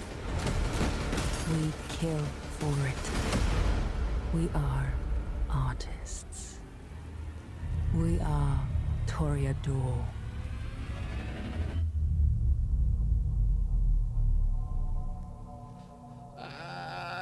The concept is neat, but I don't know. After a successful alpha period of testing and improving the I'd game, rather play developers of Spellbreak than that, Shark Mob are now ready personally. for the next step.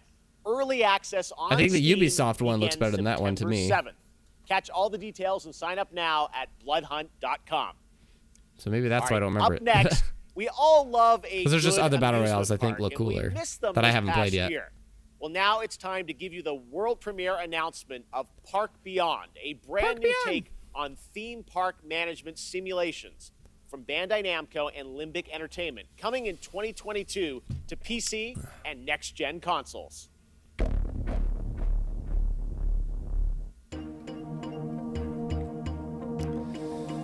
Okie dokie. So, be honest. It's another classic, eh? It's a little old-fashioned, don't you think? Oh, nonsense! Everything's brand new. I think it was They smart haven't to made most of these rides since let the us know a few 80s things that we for, could expect. some reason. Which they've rolled through all of them except reason Death is Stranding. That nobody So wants to ride them anymore. But it's okay. I think we just need a little help. yes, hello. Oh, yes. Very impressive. Oh, the I used to actually engineering is play going these to games cost growing them up, all a leg. just like park simulators. You remind me of the visioneer I used to be. This roller coaster, I can feel the magic of it already. Vertical Death. drops with enough G's to make you giddy? Thrilling bursts of speed? Is this even possible? Does it matter? Impossification! That almost sounded like Tara Strong.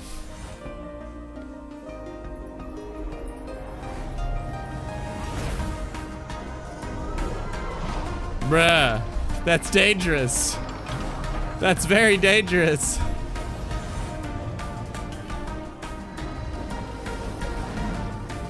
Our success depends on your creativity. Ma'am, you almost died. You need to calm down. Autumn. That's dangerous. Jumping across gaps like that. Excuse me. I'll pass, but that's cool. First announced last year at the This game. PlayStation Future of Gaming event, Yeah. Jett, The Far Shore, comes from Super Brothers and Just Time vibe Engine, with and an fly. interstellar space adventure where you explore a mysterious planet in the hopes of carving out a future for a civilization on the brink of extinction. It's a little close to home. Today, we've got an exclusive new look and a Nada, you're release excited date. for this one? Jett is coming to Let's see. PS5, PS4, and Epic Games Store on October 5th.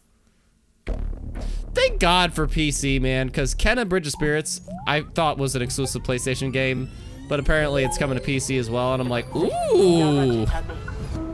So we'll see.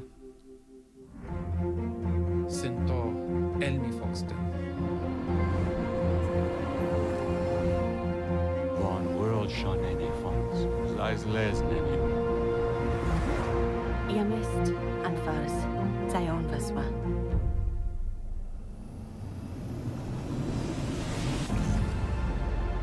Whoa.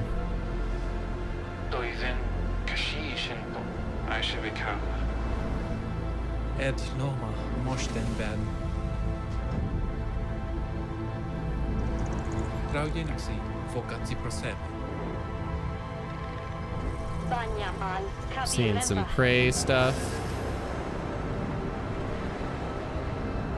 Oh God, there's a lot of things I haven't done podcasts on.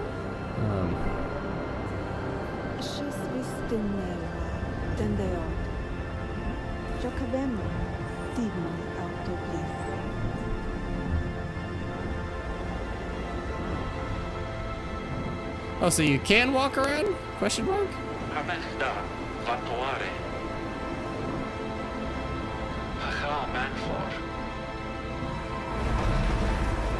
Amfa Duninatlas. I'm kind of blown. I don't know. I don't know, man.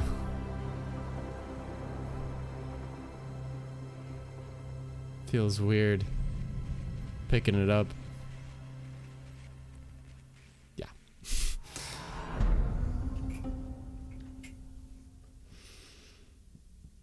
October 5th. October is crazy. Right now, it's Yeah, you time get off for the an ship and explore. That's cool. development update from Guerrilla about their highly anticipated PlayStation game, Horizon Forbidden West. Yo, let's go! Forbidden West is here? Mofo!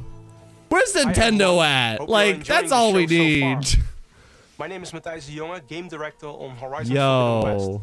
I'm here today to share some exciting news on our upcoming sequel. It's been a few months since we at Guerrilla were able delayed. to share our Just get it first out there. gameplay experience as part of PlayStation State of Play, giving you a glimpse of where Aloy's journey will take her next, and showcasing exciting new elements like swimming, free climbing. What if this is just like extended Halo, melee combat, and more. where they just kind of talk about At the that release? time, Horizon Forbidden West had just passed a major milestone, and we had entered the final stage of development. On track, but a bit uncertain if we would be able to polish the game to the level of quality that we strive for. It's no surprise that our teams were hugely impacted by the global pandemic. We've been adjusting to new workflows and other challenges while keeping our team safe and prioritizing a healthy work-life balance. But today we can finally confirm that our long-awaited sequel will come to both PlayStation 4 and PlayStation 5 on the 18th of February 2022. All right, so it did get pushed back. And that's a good way of phrasing it, you know, like, instead of just, on the 2nd of September. don't say the word delayed, We're so just, grateful we to changed you, the date. Our amazing fans, for your unwavering support. We know how much you're looking forward to reuniting with Aloy and her friends, continuing her story and exploring a new and dangerous world. Your passion, fan art, cosplay, virtual photography and videos have meant the world to all of us. No Harry Potter Before yet, we sister. go, there's one more thing to share with you, and it's something our community has been asking about for a while now. The patch for 60 FPS support for Horizon Zero Dawn on PlayStation 5 is live right now, and you can find more information on our social channels. From all of us So at Horizon Guerrilla 5 has a PS5 patch. Thank you for all your support and enjoy the rest of the show. That's funny. Amazon's So new world is both set to take us to the mystical land Halo of Eternum on September and Horizon 28th kind of just after showed up to talk successful about their summer releases, Now but they didn't really we've got show a anything brand new new. Look at this MMORPG as it heads towards its open beta on I really September 9th. appreciate that And if you're PlayStation watching just on Twitch, came out make to sure to say connect that. I your was just account telling to my get friend the Twitch yesterday. drop of the Vert Sorry, I'm talking Trapper over this. apparel skin by watching 15 minutes. I'll talk of about that this after. very Stay around show. for the post show. And after the world premiere, check out my interview with game director Scott Lane. Take a look. Scott Lang, Ant-Man? No. The stories you've heard. Sorry, I was talking over the intro to this one. The whole truth.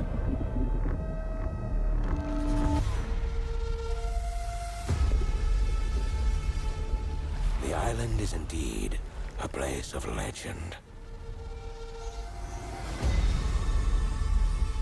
There is power and vast riches as well. But many who've sought to claim them have simply vanished without a trace.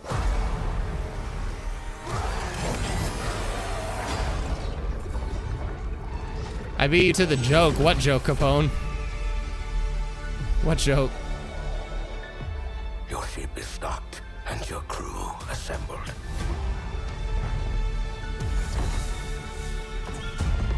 Chart your course and your fate.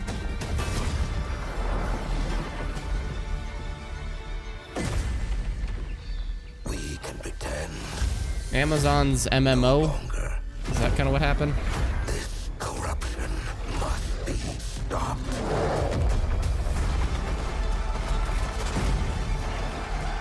Amazon made their own little MMO.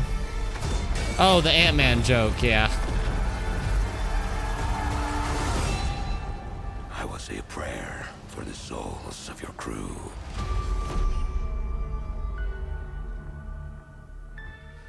Alright. Not my thing. Yeah, stick around to the post show because I have some thoughts. Alright.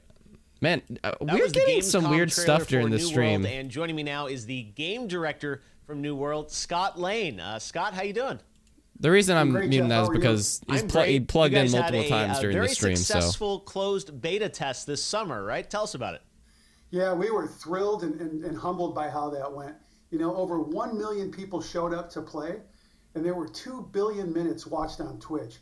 And it was just so fun for the team to get to play alongside everyone. Scott Lane. Watch those streamers, Scott Lane. The team's even more focused on shipping a great game than they were before.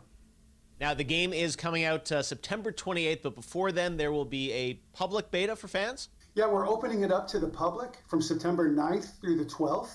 So if you're not familiar with New World, come check it out. And if you want more information on how to participate, you can go to www.newworld.com. Before we go, I want to ask you about post-launch content. What do you have planned for players after September 28th? Well, we are completely committed to making Eternum a living, breathing world that players will come back to again and again for years to come. So for us, launch is really the beginning. It's day one. We're going to continue to add features well beyond launch, and we're going to continue engaging with the players to help drive our goals and where we take the game. I can't get specific on what we're talking about, but I can give you some hints. Players have already been asking for more supernatural elements. Sorry, and more weapons. I got very, I'm lost in the trance. We have a pretty cool way to combine those into a deliverable that they'll see shortly after launch. And then players have been asking for more group content and expeditions, so we're working toward that as well. And then, you know, with the holidays right around the corner, I'm pretty excited to see what that might look like on Eternum. All right, thanks so much for joining us, Scott. Thanks, Jeff. Earlier, we had some big Marvel game news. Marvel Future Revolution. Also marks the release of another Marvel game. Marvel is known for memorable characters and amazing storytelling. Marvel is known for becoming so massive fans around the world. Today over the past 10 years. Marvel's first open-world action RPG on mobile, an ambitious new game that allows players to customize their favorite superhero and experience a brand new action-packed story. Let's take a look at this Marvel game launch trailer for Marvel Future Revolution, available to download today for free from the Apple App Store and Google Play Store. Yeah, so it's mobile. Yep, Nato. Can you imagine a world that Marvel Studios never happened? Can you imagine saving the world with you all? Can you imagine a world Take care of it, my friends. that the Marvel Cinematic Universe never Earths happened? From different dimensions have merged into one. Whoa! Who are you? A friend from the neighborhood. And they got Yuri for Spider-Man. Are they just gonna have Yuri always play Spider-Man? What if they have Yuri play Spider-Man in the whenever the hell Spider-Man comes to Marvel's Avengers?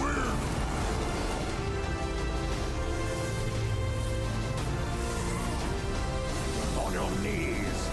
Joey, oh, mobile, goodbye. Dude, don't underestimate mobile games, honestly. I get it. But there's some cool mobile games out there. For instance, Genshin Impact. We'll have to fight together. Welcome to Omega Flight. Do you have that many characters on screen at once? Tales of Arise marks the 25th anniversary of the series. Tales of Arise. And the franchise enters a new era on September 10th. Here to celebrate Tales is Lindsay Sterling, performing a rearrangement of a classic Tales of Arise song.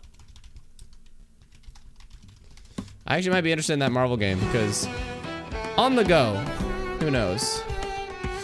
Lindsay Sterling! Somebody that actually became such a huge star for being a violinist, dude. You just never know. You never know what you can become famous for. You never know what you could be famous for. You could just become famous for playing a violin. You could become famous for playing songs using cups. Okay, those are two vastly different things, but it's amazing. I love the story of Lindsay. It's so cool.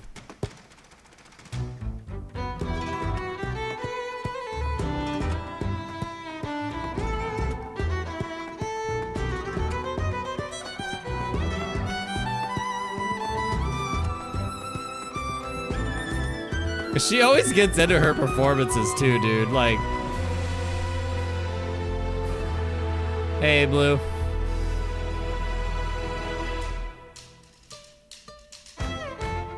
This comes out next month too, dude. Gaming Apocalypse. Oh, Gaming Apocalypse is a freaking thing, bro. So damn much this year. Does anybody else feel like that? It's been such a high amount of games releasing this year. Oh, is this FF? No, this is Tales of Arise.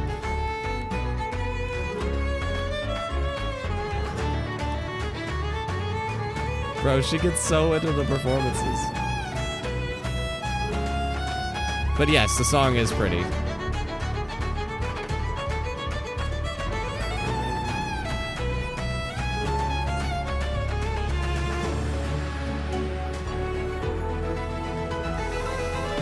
Sister says nope. Dude, I do. I feel like Hitman 3 came out this year. There's a lot of games I forgot even happened this year. Okay, Lindsay, let's calm down. But yeah, this year's been stacked in terms of releases.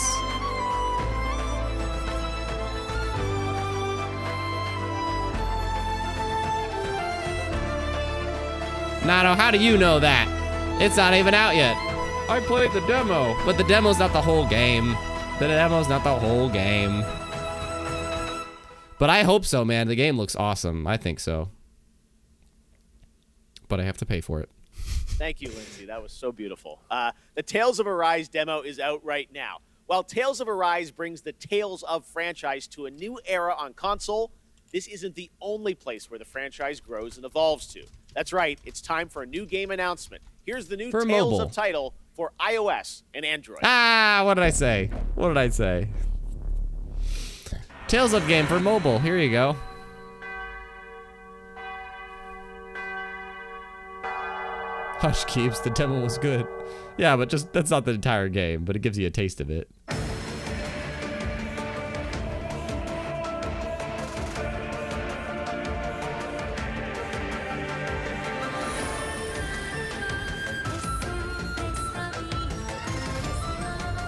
Copyright. Copyright. See, here's a Tales of mobile game.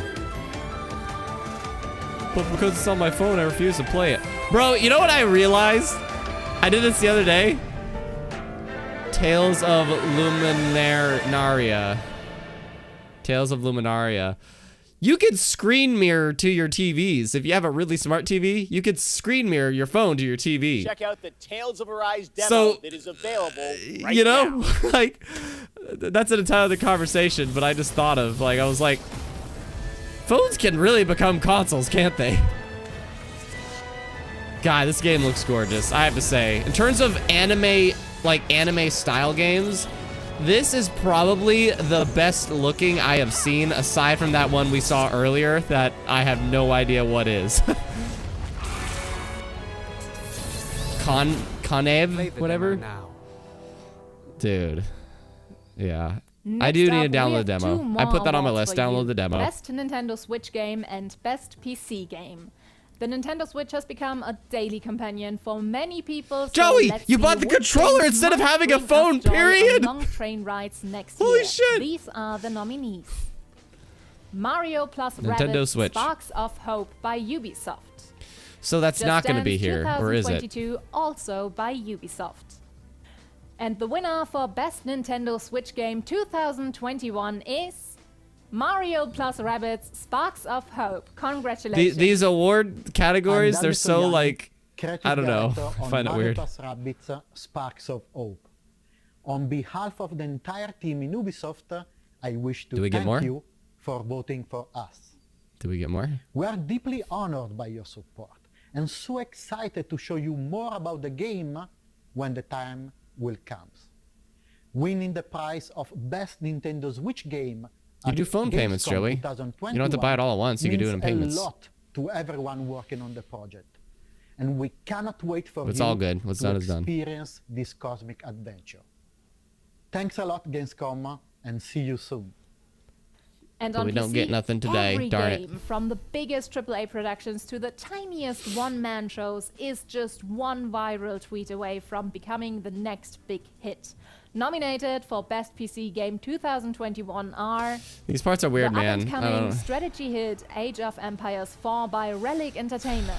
God damn it, that's also in October. Siberia, The World Before from Microids and Koa Labs. See, And the like, I winner think of Age of the Empires is Gamescom the more Award for Best PC-like, PC but Game it's... 2021 is Siberia, The World Before. okay. Congratulations to Koa Labs and Microids. Hi, I'm Lucas, the lead writer and game director of Siberia, The World Before. I just wanted to thank the Gamescom jury for awarding us today. So thank you very much, guys. Thank you. The statue has a mask. All the team and our partners. All, amazing people currently working very, very hard to provide the best game possible. And of course, I want to have a thought for Benoit Sokal and his family. Benoit was the creator of the Siberia series, and we miss him. We miss him a lot. Well, I think that's it. Thank you again, and I think there's someone else who wants to say you something now. Bye-bye. There's someone else that's going to say something now. Inon Zur here, and I'm so happy to be the composer for Siberia, The World Before. I wanted to congratulate the visionaries, developers, and whoever contributed to this amazing game on their great achievement. Still is. And I cannot wait I to guess share so. with you what's to come. Hi, this is Tiny DePass. I'm the founder and director of I Need Diverse Games, a not-for-profit based in Chicago, Illinois. Welcome to the rest of opening night of Gamescom Live. It's absolutely crucial to make sure that the pathway into games is as accessible and supported and inclusive for members of underrepresented groups. Oh, Joey recognizes as it that is for anyone composer. else. All right, cool. The idea Because I didn't. of seeing someone, whether they are someone who looks like you, someone who acts like you, someone who enjoys the same things that you do, that experience can sometimes be life-changing. Is it kind of a, this is, for those who seek to find. Isn't this, Jumanji. Behind. Didn't they announce this previously, Jumanji?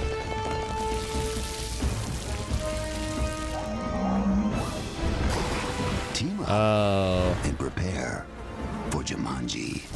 The curse I'm okay. returns. Coming soon. I'm okay. I'll watch the movie. Rated M. It's Halo. Just kidding. Someone else to kill the guy instead.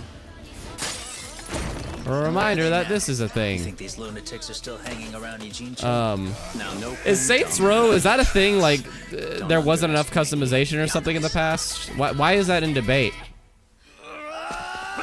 I haven't played any of the Saints Row, so I'm not sure.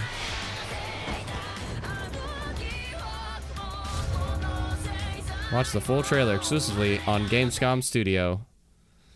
To see even more of Lost Oh, Judgment, boy. watch IGN's Gamescom show where they will have a full 7-minute trailer debut of the game on We're their gonna have ONL so much post-show. other Now it's time shiz. for some news from globally celebrated electronic artist Deadmau5. He's seen all these virtual concerts and said he wanted to do one better Is to EA create his doing own anything? persistent spot in the Is EA gonna metaverse, be here? a living world that will evolve with his fans. It's called Oberhassi, and it's coming to Core, a platform for user-created multiplayer games and worlds this fall. Here's your first look.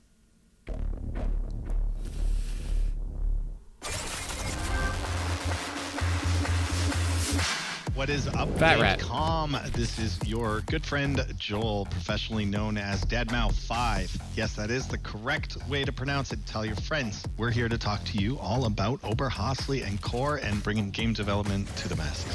Oberhasli is going to be just a really great place for Deadmau5 fans to come and hang out with their friends and cross-communicate and just have a good time with various activities. We're going to offer This is a new interactive VR concert chat, experiences. essentially. We've seen virtual concerts. We've been there. Something We've done similar. that. There was no shelf life to it. So the future plans for Oberhasli are switching it up and keeping it cohesive with real world events. You know, what's happening with Deadmau5 and the tour, the music and the releases have some longevity to it, be upgraded. It would be the gateway to the brain of Joel in the world of Core. The thing about Core, of course, is people who are passionate about world building are building this huge gamut of playable stuff, whether it's a racing game, Nani? or a FPS, a battle royale. The variety was amazing. My first day in Core, I found this game called Core, okay. Mergelandia, and I did a 12-hour non-stop grind on it. It was just so Core addictive. is If you a like dreams counting game? spaghetti, this game is like for you. You like counting a lot spaghetti. of variety on there, so if you're an avid gamer like myself, I'm launch looking into Core this. and just browse. I wouldn't be surprised if you got hooked on something within the first hour. It's great.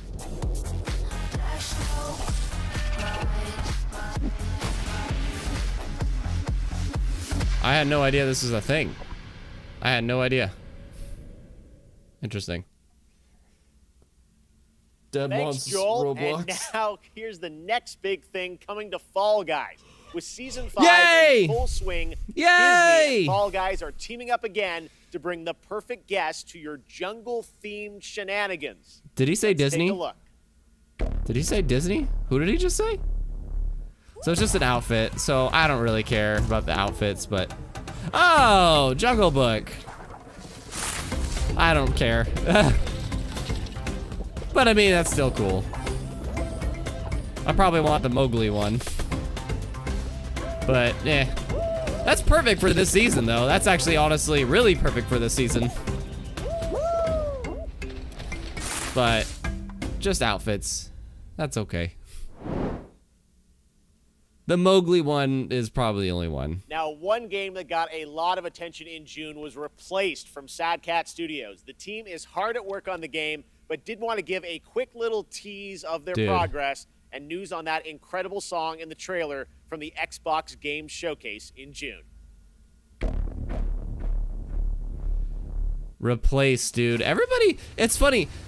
A lot of people on the Xbox show, which was phenomenal, a lot of people I was watching their thoughts on, everybody kept bringing this up. Replace, replace, replace, and I just didn't bring it up. So people were really into this. I wasn't, but like, I respect the hell out of its art direction, dude. Its art direction, its style, everything, like. But now we're gonna get the song here. Is that what's happening? Yeah, this game's style is absolutely through the roof. Trailer song Void, now available. Okay. I mean, okay. Whatever. I'm listening to that tonight. All right, it wouldn't be Gamescom without a hotly anticipated strategy game. And this year, Age of Empires 4 is in full force with an exclusive Freaking gameplay October. reveal for you. October is gonna be insane, dude. Showcase leading into its release on October 28th. Check it out.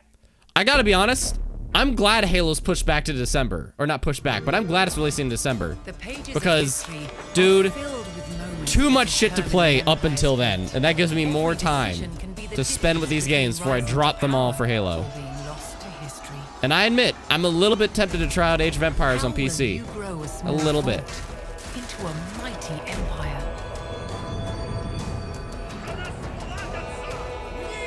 Because I do enjoy real-time strategy games. I mostly like the building of the civilization and defending my fort. That's what I really like to do.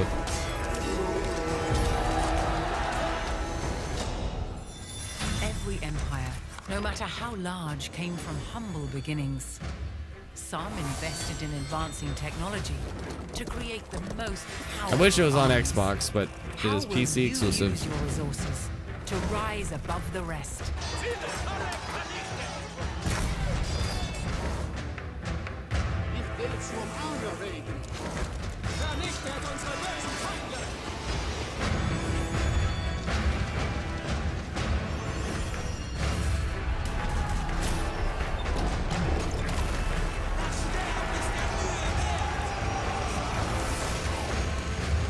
Damn, dude. Man, October is insane. October is insane, dude. October's so insane. Metroid Dread, Age of Empires, Battlefield, This year, Valheim, Back for a Blood, brutal exploration kill and me. survival game for 1 to 10 players, took over Steam, and it sold Freaking over A, man. 7 million copies in just under 2 months and reached a peak concurrent of over 500,000 players, the 5th game to do so in Steam history. Well, tonight, Iron Gate and Coffee Stain are excited to announce Valheim's first content update, Hearth and Home, has a release date. This update focuses on base building and survival experience. Builders and cooks are going to have a field day. Here is the beautifully animated trailer. I am glad that they finally have a release date for this game because I feel like it has just come up very casually in almost every show. And it looked kind of dumb to me at first, but after actually like getting to know what it is a settlement game. Excuse me, a settlement game. I enjoy that. Where the grass grows underfoot and the sky is blue overhead, there will always be Hearth and Home. I really like settlement games. I'm a sucker for that. So, but this is an animated trailer, so.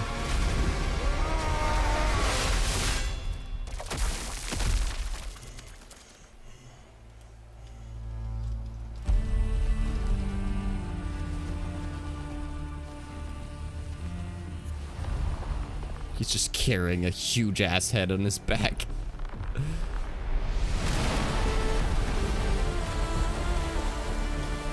This game finally gets a damn release date.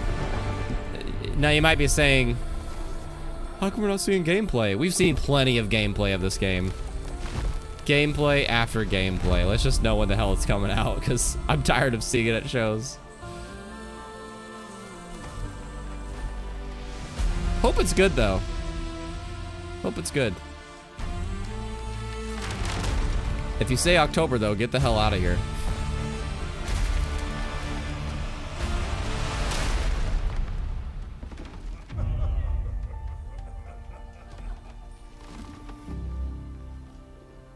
Don't do it. If you say October, get the hell out of here, man. Don't you do it. Don't you do it. Don't do it. September. Okay. September Madness is still a thing as well, too. And I've got one That's more okay. award to announce tonight. PlayStation is also expecting to get a whole bunch of Oh, so we're about to awesome get Death titles Stranding in the now. near future. So picking the best one turns out to be a real challenge. These are the 3 nominees Almost for done. Best Sony 15 PlayStation minutes. game for 2021. Once again, the promising Elden Ring by From Elden Ring is just Software. on every category. The 17th installment in the Tales series, Tales of Arise It is- from Namco Bandai. I want something The that horror is... game, The Dark Pictures, House of That's Ashes Bandai. by All Supermassive three of those are Games. Bandai Namco. And the All winner three of for those. Best Sony But none of them are Game PlayStation. 2021. See, I don't like that. After all these nominations is Elden Ring. Congratulations. I don't like that. I guess it's because there isn't any PlayStation Studio games coming out for the rest of the year. Now that Horizon got pushed back, so... Yeah. エルデンリングはここ十数年の我々の集大成としてこれまでのノウハウをしっかりと生かしつつ Elden Ring. また新作タイトルとして新鮮な体験をユーザーの皆さんに楽しんでいただけるよう開発を進めています。これまで我々のタイトルを楽しんでくださった方はもちろん、そうでない方もぜひご期待いただければ幸いです。この度はどうもありがとうございました。 Uh-oh. Wait, no. T-rated. Okay. I'm sure there's... No! Wait a minute! Is this Crossfire? No, I think? That's weird, man. They have the PlayStation category, but still show an Xbox trailer afterwards. That's weird. Is this Crossfire?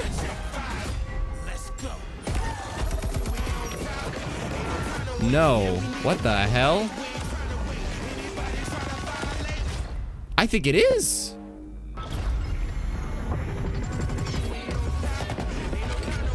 I don't know if it's Crossfire or not. What the heck is all these super people? Dude, what the fuck? After like a year, they just drop a Crossfire trailer? Welcome to Opening Night Live. After a PlayStation award? Bruh. We'd like to show you our new song and video, Steel That's Commanders. weird. We did That's together with weird, Wargaming man. And World of Tanks. And we cannot wait And that was to for play this song multiplayer. live. And hopefully we'll be able to play live again soon. So, until then, let's battle! That's weird, dude. That was a really quick trailer for Crossfire's multiplayer, but they did it after the PlayStation award. Instead of Death Stranding. Isn't Death Stranding supposed to be here? That's weird. That's weird, bro.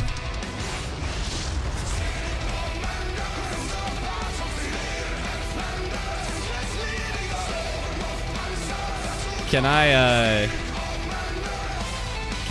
please just enjoy this this song? Tonight, for one night only, Team Boardzilla is back on the road. What's And happening? You can watch us live on Joey, what a flex, Microsoft. Exactly, like stuff you know us for. And the Forza wasn't even in that award category thing. But Halo was in it. And then the PlayStation one, there isn't any PlayStation Studio one. And they showed Xbox thing after it. It's like, bro. Folks have to stop this Xbox has no games narrative. It's just not a thing anymore. It does not work anymore. Red Bull gives you wings. Red Bull gives you wings. Genshin Impact continues to deliver Here you meaningful go. updates to fans. And now it's time for its first crossover character, Aloy from Horizon. I need to look at that multiplayer trailer again. That was 2.1 weird. Update on PlayStation on September 1st and on all platforms for version 2.2. Here's a first look at her in action. Here's your first look at Aloy and Genshin Impact. Here you go. Aloy here. If I have to share something, it'll be my bow. Why do they make all the In the girls service of absolutely people adorable who in need this the game? Why do they make them all absolutely adorable?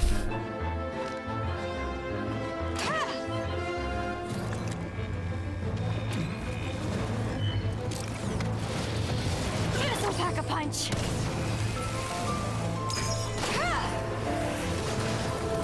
You're stuck now.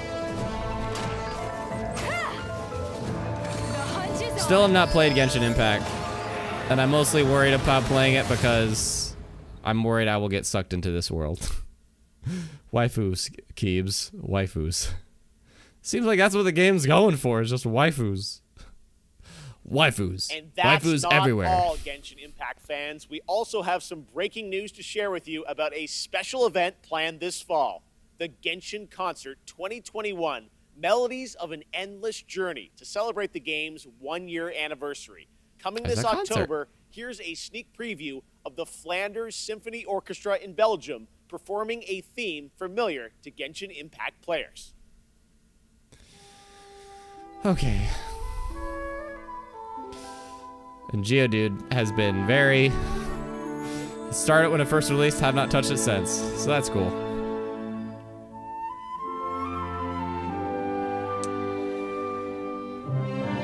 Can I just say, if you have never been to one of these concerts, it's an experience, dude. It's really an experience. Waifus. Waifus everywhere. Yeah, I went to the Kingdom Hearts one, and that was something I will never forget. Slow Clap revealed Sifu earlier this year, and recently I had a chance to go hands-on and play the game. Trust me, guys, it plays just as good as it looks. It reminds me of the fluidity of combat in the Batman Arkham games with the precision of a fighting game. This really does feel like a classic kung fu film with realistic raw combat. You play a young kung fu student that has spent their life training for that day of reckoning after an assassination squad brutally murdered your entire family. Well, today I'm excited to share the news that Sifu has a release date. Here's a sneak preview. Are they gonna end with Death Stranding? Because he said that Death Stranding was part of the show, right? So like, or is that for some other time? I don't think Death Stranding is what you want to end on.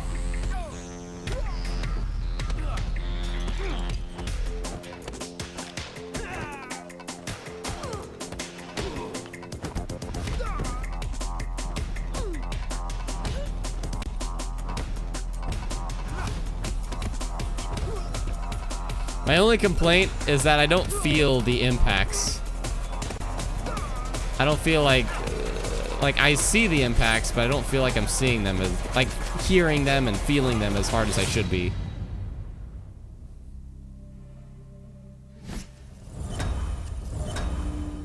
Look at that. 2, 2, 2, 2, 2, 2, 2, 2. Going number 2. For our early access, 10% discount. Oh, if you pre-order, you get 10% discount. Right now, we're going to head back to Germany to check in with Natasha. Take it away. Gosh dang it. Thank you, Jeff. Once, there was a time when gaming was a niche and gamers were only a tiny group of people without a lot of influence. But now, we are millions. We are one of the biggest communities in the world, and thus, we can help change the world. One way to do this is with the Gamescom Reforestation program, where we can plant a whole forest. Okay. From the creators of Plant Turismo, Leaf of Legends, and Pinecraft. Released in 2020, Expansion Pack 2021, launch soon. Gamescom Forest. At least they're having a fun trailer, or a fun thing from it. But a game-changing project. Thousands of trees were donated by the best community in the world because we need oxygen even more than a good Wi-Fi signal. Save a bee. It's the bee movie. Let's grow. The Gamescom Forest. And that's it for me tonight. I hope you had a blast and are excited for all the new games coming in the next month. Don't forget to check out Gamescom Now and our German live streams on Twitch and YouTube for even more games and talks and fun. Thank you very much. I'll see you tomorrow. So, back to there's you, 7 minutes left. Are they really Thank you so much, Death Stranding? Natasha. Now, back in June, we were joined by Hideo Kojima to announce Death Stranding Director's Cut for PlayStation 5. Tonight, Mr. Kojima has prepared an in-depth video to give you a look at the gameplay and many of the new features, missions, and more that you'll encounter when the game arrives on PlayStation 5 on September 24th. Who here played through all of Death Stranding? Relax, I'm curious. and enjoy an extended look prepared just for opening night live at Death Stranding Director's Cut.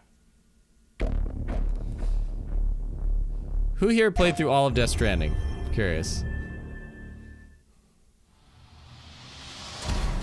Captured on PS5.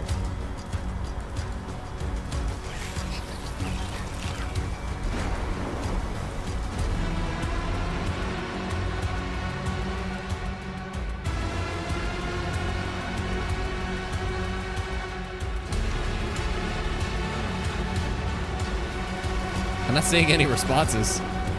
Not I, sister says.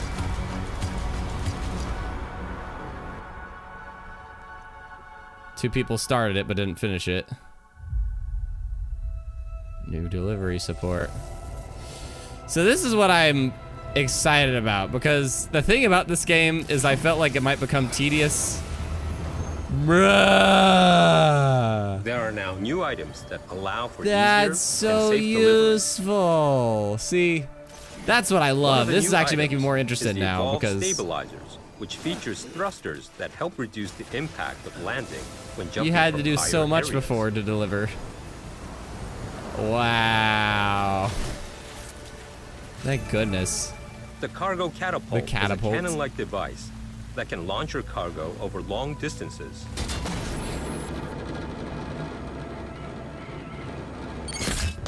enabling you to develop even more creative ways to deliver your cargo safely and more efficiently. Bro, that's so freaking useful. You should have more faith in yourself.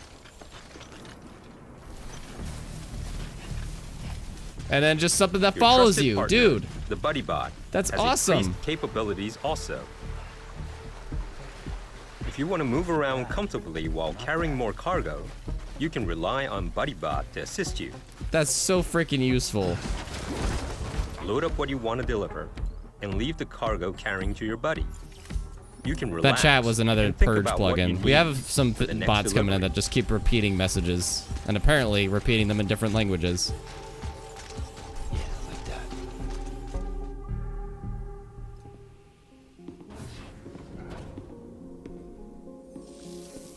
Yeah, if somebody waited for the director's cut, good job. You're lucky. Because you got a lot more useful tools now.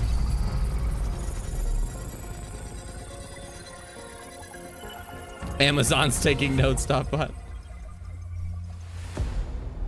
The firing range has been set up in the basement of the facilities.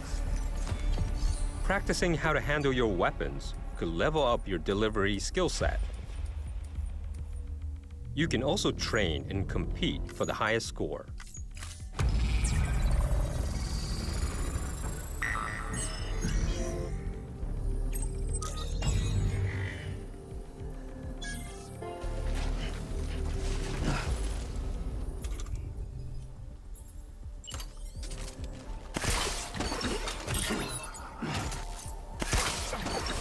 This is a harken to Metal Gear Solid 1, man.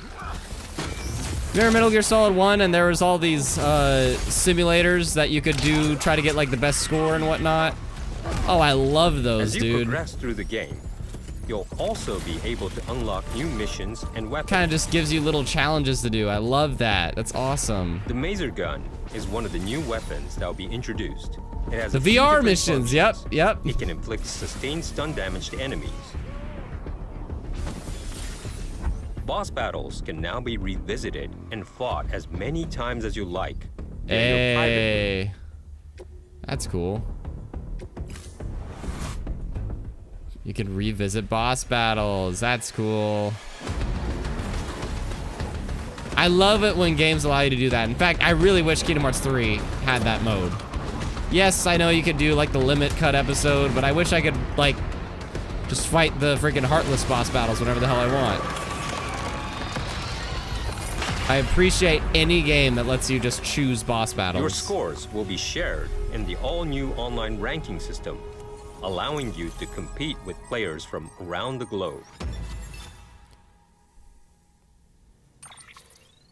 8 new tracks have been added in the music player. You can listen to the tracks in the private room. It will help you and Sam relax after a long day of travel.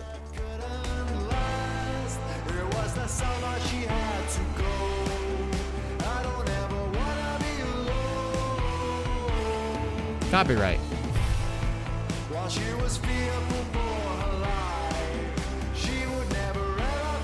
What?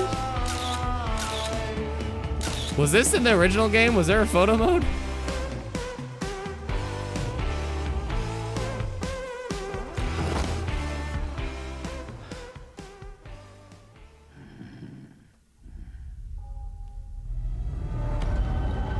New missions. I think they really are gonna close the show with this. Which so far, all right.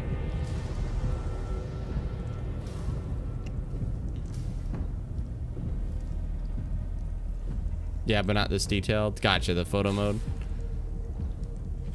New action-packed delivery missions have been added.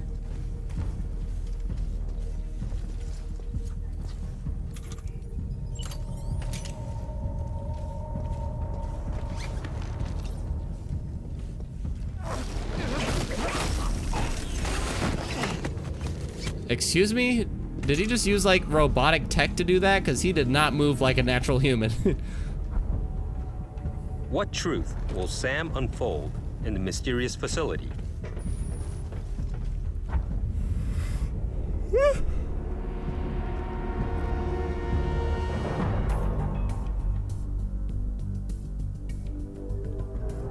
about?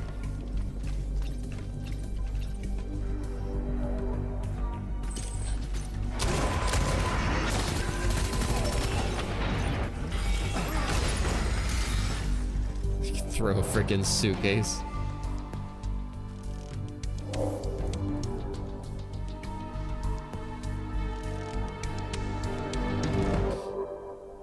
Mom. New We've fun. also added jump ramps, Bruh. enabling you to jump over valleys and crevices with ease. You can even do tricks. Bruh. If anybody did not get this game until now, they're so lucky. They're so lucky, because now there's a lot more crap to do. That makes things way easier and way funner.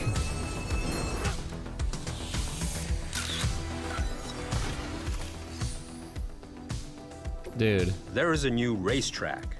You can time attack with other SAM players from all around the world who are connected online in the rankings.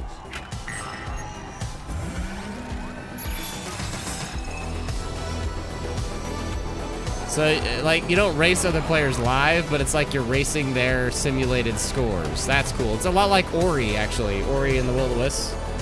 They have very similar kind of race courses. That's cool.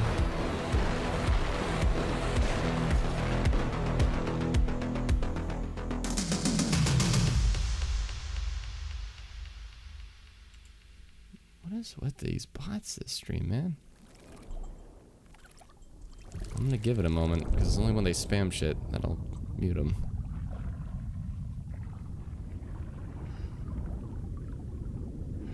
You think so, sister? Probably.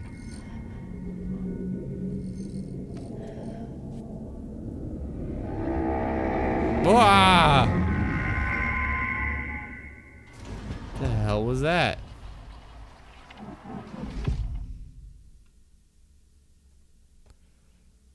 Available September 24th. September and October are packed, dude. Amazing. Well, And now that we're is done. going to do it for Opening Night Live, but there is much more Gamescom to go and more. I mean, not a bad reveals way to close the tomorrow show. And Friday, Gamescom is not Just over not like a just yet. huge one, And you know? I will see you again this December when the Game Awards returns live around the world for our biggest celebration yet of the world's biggest and most powerful form of entertainment. But before then, in October, I'm happy to announce, no, I'm not going to be in Monkey Ball, but I will have a cameo in Disney Plus's upcoming Halloween special, Muppets Haunted Mansion. I can't believe this is happening. That's a sneak preview of me. I got to film this earlier this year. Can't believe it. Video games are taking me everywhere. Stick around. We're going to have a 10 or 15 minute post show to talk about stuff. See ya. So let's have a 10 or 15 minute post show because, good Lord, there's a lot of shit to talk about. Oh, wait a minute. Where's my copyright-free synth music that I love and hold dear? Free synth music. Oh, that freaking CGI trailer, man. Anyways, but you're loud. You're loud. There we go. What did you guys think? What did you guys think of that show? It was far. I gotta admit, that show was much better than what I thought it was gonna be. That's my 10-second opinion. That show was far better than what I thought it's gonna be. That is another person pretending to be like the Purge or whatever. So I don't know what's with this Purge bot business. It's weird. But yeah, what'd you think of this show, chat? Sister, don't care, but being that this is gonna be a couple of days, I guess I'll hold out some hope for HP. You really want that Harry Potter, huh, sister? You know what's funny is that Warner Brothers is a partner in this show, but it's weird. On the partner list, PlayStation was not a part of this, but here they were. They were a part of it. And EA was listed as a part of this, but I didn't see any EA game. So that partner list is bullshit. But I did see Warner Brothers on it, but I didn't see any Warner Brothers game. So I don't know. I wouldn't hold your breath, sister. We'll see. Because if that was gonna show up, why would it not be in this showcase? You know, that would be a big thing to have in this showcase, where a lot of eyes are on. Nato says I give it a B-. I think that's about where I'm at. Maybe actually no, I would give it a solid B. I think Joey, that was a hard A. Nice, Joey. Capone says nice show. J-Dude says thumbs up for me. Got the Halo release date. Joey says maybe a B+. You went from a hard A to a maybe B+. Like, that's a significant dip.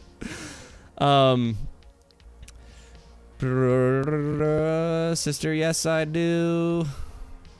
Purple Greeno. Hey, Purple Green. Again, I love that profile picture. Gutted that I bought an Elite 2. Guys, I'm gonna show you this. I don't know what is happening, but I can't stop these bots. I don't know what's happening and what made this stream the one that they want to do this, but watch. Watch this. I bet you. I 100% bet you. This is not a test. I don't know. I don't know what's happening. And I don't know what's attracting people to... what's attracting? I don't know. Anyways. But... A-Blue... oh, wait. Purple Green. Gutted that I bought an Elite 2 last month. Really love that Halo one. It's more expensive than a regular Elite, though, I would imagine. A-Blue is interesting. I'll probably call it a B rating.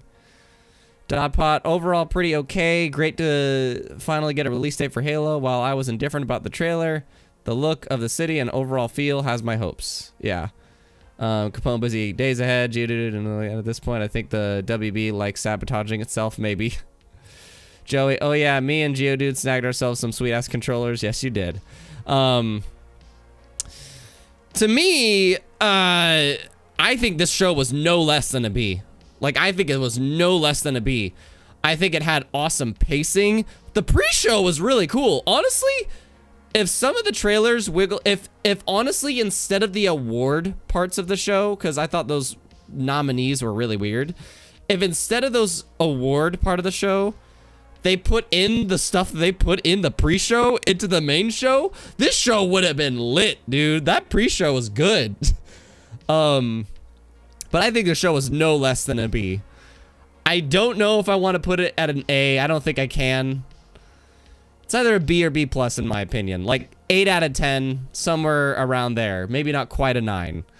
But definitely at least an 8 out of 10 for me. I thought it was really well paced. It kept moving. Every now and then it had a little break, but that's just what you have to do for shows that are not first party driven. You know, that's why Nintendo, Xbox, and PlayStation, they can do their shows without any kind of an ad break. That's because it is first party driven. But shows like Jeff's and others here that are like, they're not a publisher. They're just getting other publishers in the show. They got to pay money somehow. So they'll have, you know, the Game Pass ads. They'll have the Red Bull and stuff. Like, they got to have ways of funding the show. So I can forgive those parts. But I think it was a really solid show. I think it was really freaking good. And I say that, really good. Maybe not great, but I think it was really good. Yeah, solid stuff. Lots of stuff to show. Lots of really good looks. Lots of long looks, too. Lots of long looks at games. So, I thought it was a really good show. Judo was able to order the Halo Series X as well. Was that available for pre-order? My spending for the next couple months is about to be non-existent. Dude, I gotta be honest, I'm just gonna assume, like, I hate to be a person that's just like instantly gonna see a foreign language and mute them, but I'm just gonna assume for whatever freaking reason, at this point, everybody that joins is just, I don't know why. Purple Greeno, better than some of the E3 shows. Oh yeah. And for it being as long as it was, too, I thought 2 hours, it was gonna drag. A 2-hour show? Are you kidding me? 2 hours? Like, it didn't fly by, but it did not drag. I felt like I was in it the whole time. I wasn't like every now and then got a little bit bored, but that was really good for a 2-hour show, in my opinion. But yes, it was better than quite a few of the E3 shows. Capone, I gotta look into the Tales of Luminaria because it's a mobile game that has been out in Japan for a while. Yeah. Really quick. Oh god, no, stop. God, we got Saints Row. I forgot about that. Really quick, just out of curiosity, Halo, Xbox Series X. I'm just curious. Like, is it more? 550. 550. 550 bala. Make ya holla. Oh, there's a limited edition bundle. What does that mean? What is that? And honestly, I'm not too thrilled about that. Like, I think the controller's cool, but I don't like the console. That console is weird, in my opinion. I don't care for that. And it's $50 more. Unless it comes preloaded. Does it come preloaded with Halo? Oh, it does. It does. Okay, so it comes preloaded with Halo. But it's like, if you have Game Pass, then whatever. Yeah. I don't know. Not my cup of tea. The controller's cool, but I don't think that console's that neat. That's just my opinion. But anyways. What the freak is going on, bro? Like, what is attracting these people here? Like, why here? What am I special? Is there like 500 people in this stream? How many people are watching right now? That's so interesting. I don't know. Anyways. By the profits, what is happening? I don't know, man. In fact, I might be able to change settings. Hang on. Can I change settings? Edit. Cancel. Go back. Oh, God. I'm still streaming, right? Yeah, I'm still streaming. Okay. Yeah, I can't change it. Phooey. I was gonna say, like, limit chats to only people that are, Oh, actually, I think I can. Hang on. Closed captions.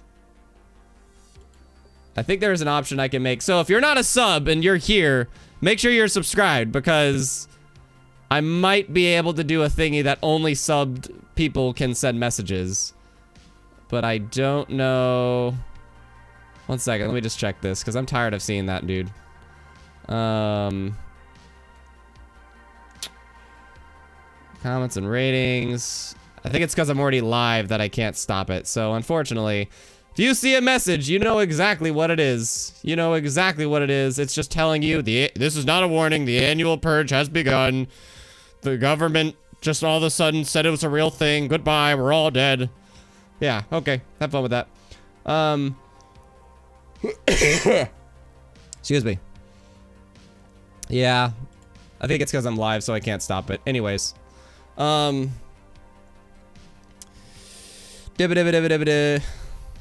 many bots. I know. It's insane, dude. Yeah, Blaze, I can do that, but I think I have to do it before the stream, so actually, no, I can't. Never mind. Renato, my favorite games that I've seen. Yeah, what was everybody's highlights? That's a good question. What was everybody's highlights of this show? Nato says, my favorite games that I've seen are Midnight Sun. Was that a thing? Oh, the Marvel thing. That's right. Jett. I don't remember that one. Death Stranding Director's Cut and Tales of Arise and Saints Row. I'd say 3 out of 5 of those had really good showings. The Midnight Sun trailer was pretty freaking lit, I have to admit. In terms of like a cinematic reveal, that was a really cool cinematic reveal. 15 days till Tales of Arise. Joey, The Purge sounds... What is fuck about to rip?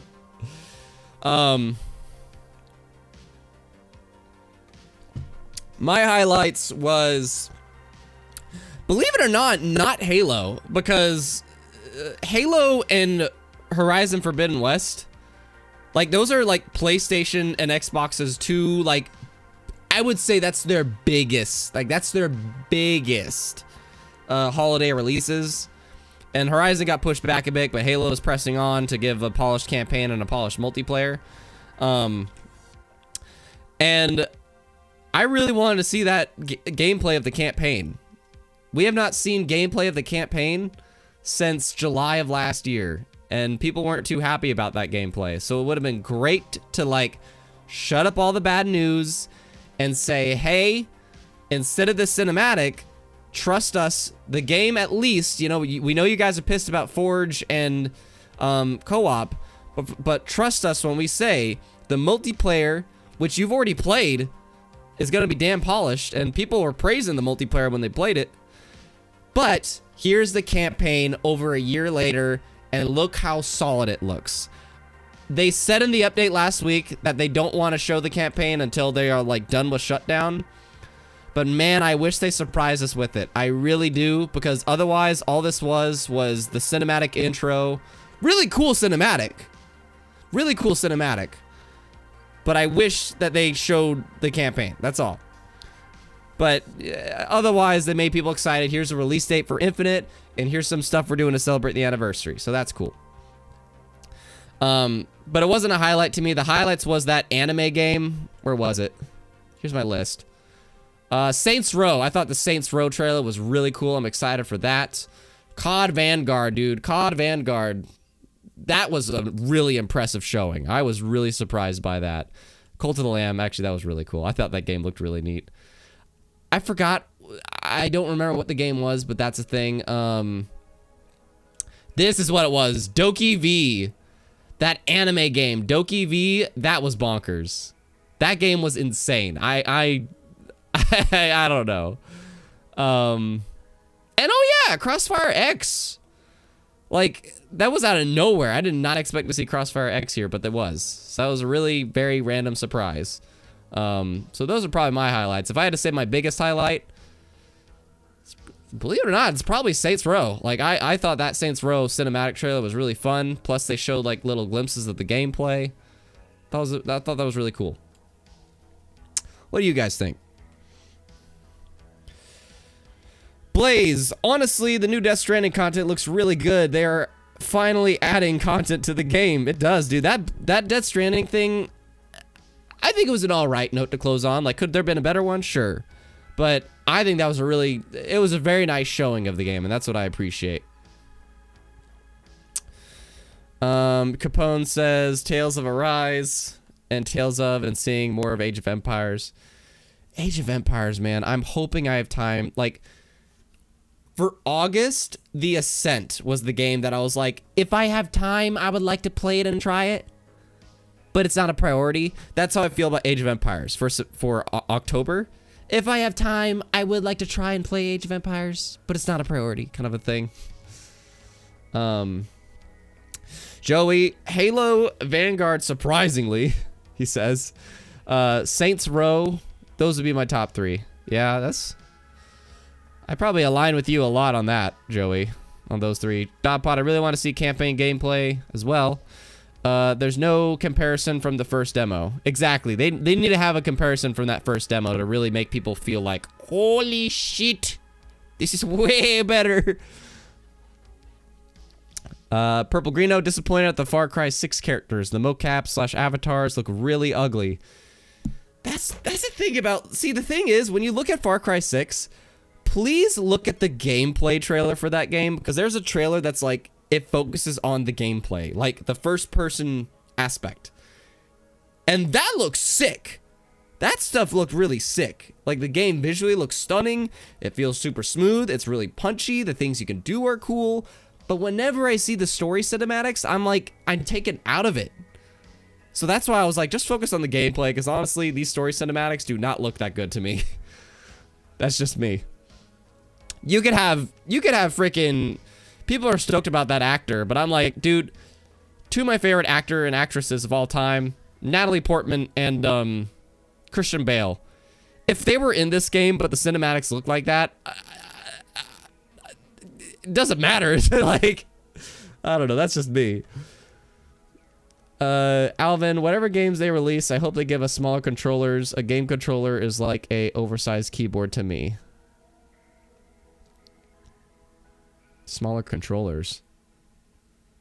I don't know. You'll have to find like a third-party one then if you need a smaller one. Joey, DokeV looked bizarre. Dude, DokeV, that was... I have to say, in terms of visuals, that was the most impressive one. DokeV was the most impressive one. Capone, Cubes, if you do get Age of Empires, share your kingdom you make. Will do, Capone. Nato, Tales of Arise is always a priority for me. I'm sure it is. That is a long-ass name. We need Pokemon Virtual Reality.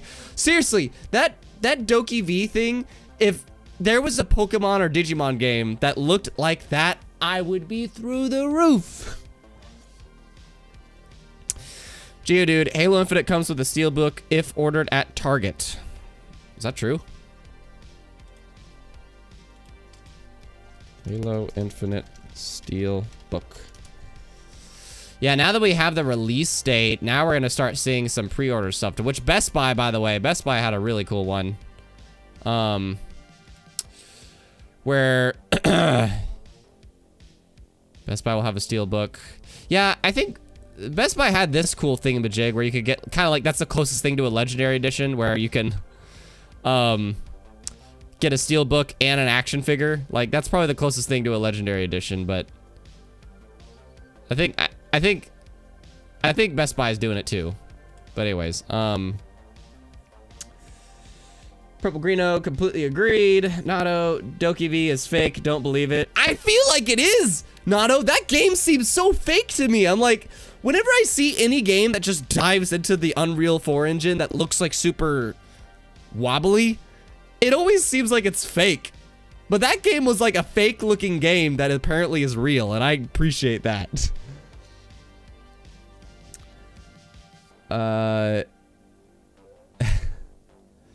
Bro, where is that damn collector's edition? I'm telling you, the Best Buy one is the closest thing. The Best Buy one is the closest thing, because if you pre-order from Best Buy, you could have this version where it comes with a steel case and the Master Chief action figure, and that's the closest thing to a Legendary Edition. So I need to hurry up and port some damn reactions and do some content, and somehow put 2.5 hours into work today before I try to hang out with my family tonight. So I'm gonna skedaddle, but if you want to talk more about this tomorrow, we will have a Twitch stream, so you can find my Twitch in the description. I go live every Monday and Thursday at 4:30 p.m. Pacific Standard, so I hope to see you there. And yeah, stay tuned for some content coming up. I thank you very much for coming by. I will talk with you in my comment section, to which I love my comment sections, so if I upload anything, feel free to chat with me in comments, or I'll see you tomorrow on Twitch. Thank you so much for coming. This is an awesome show. Well, not awesome, but I thought it was a really good show, and you guys made it all the more fun, minus one last purge message. I don't know why we're getting those. See you guys later. Have a good one. Bye-bye.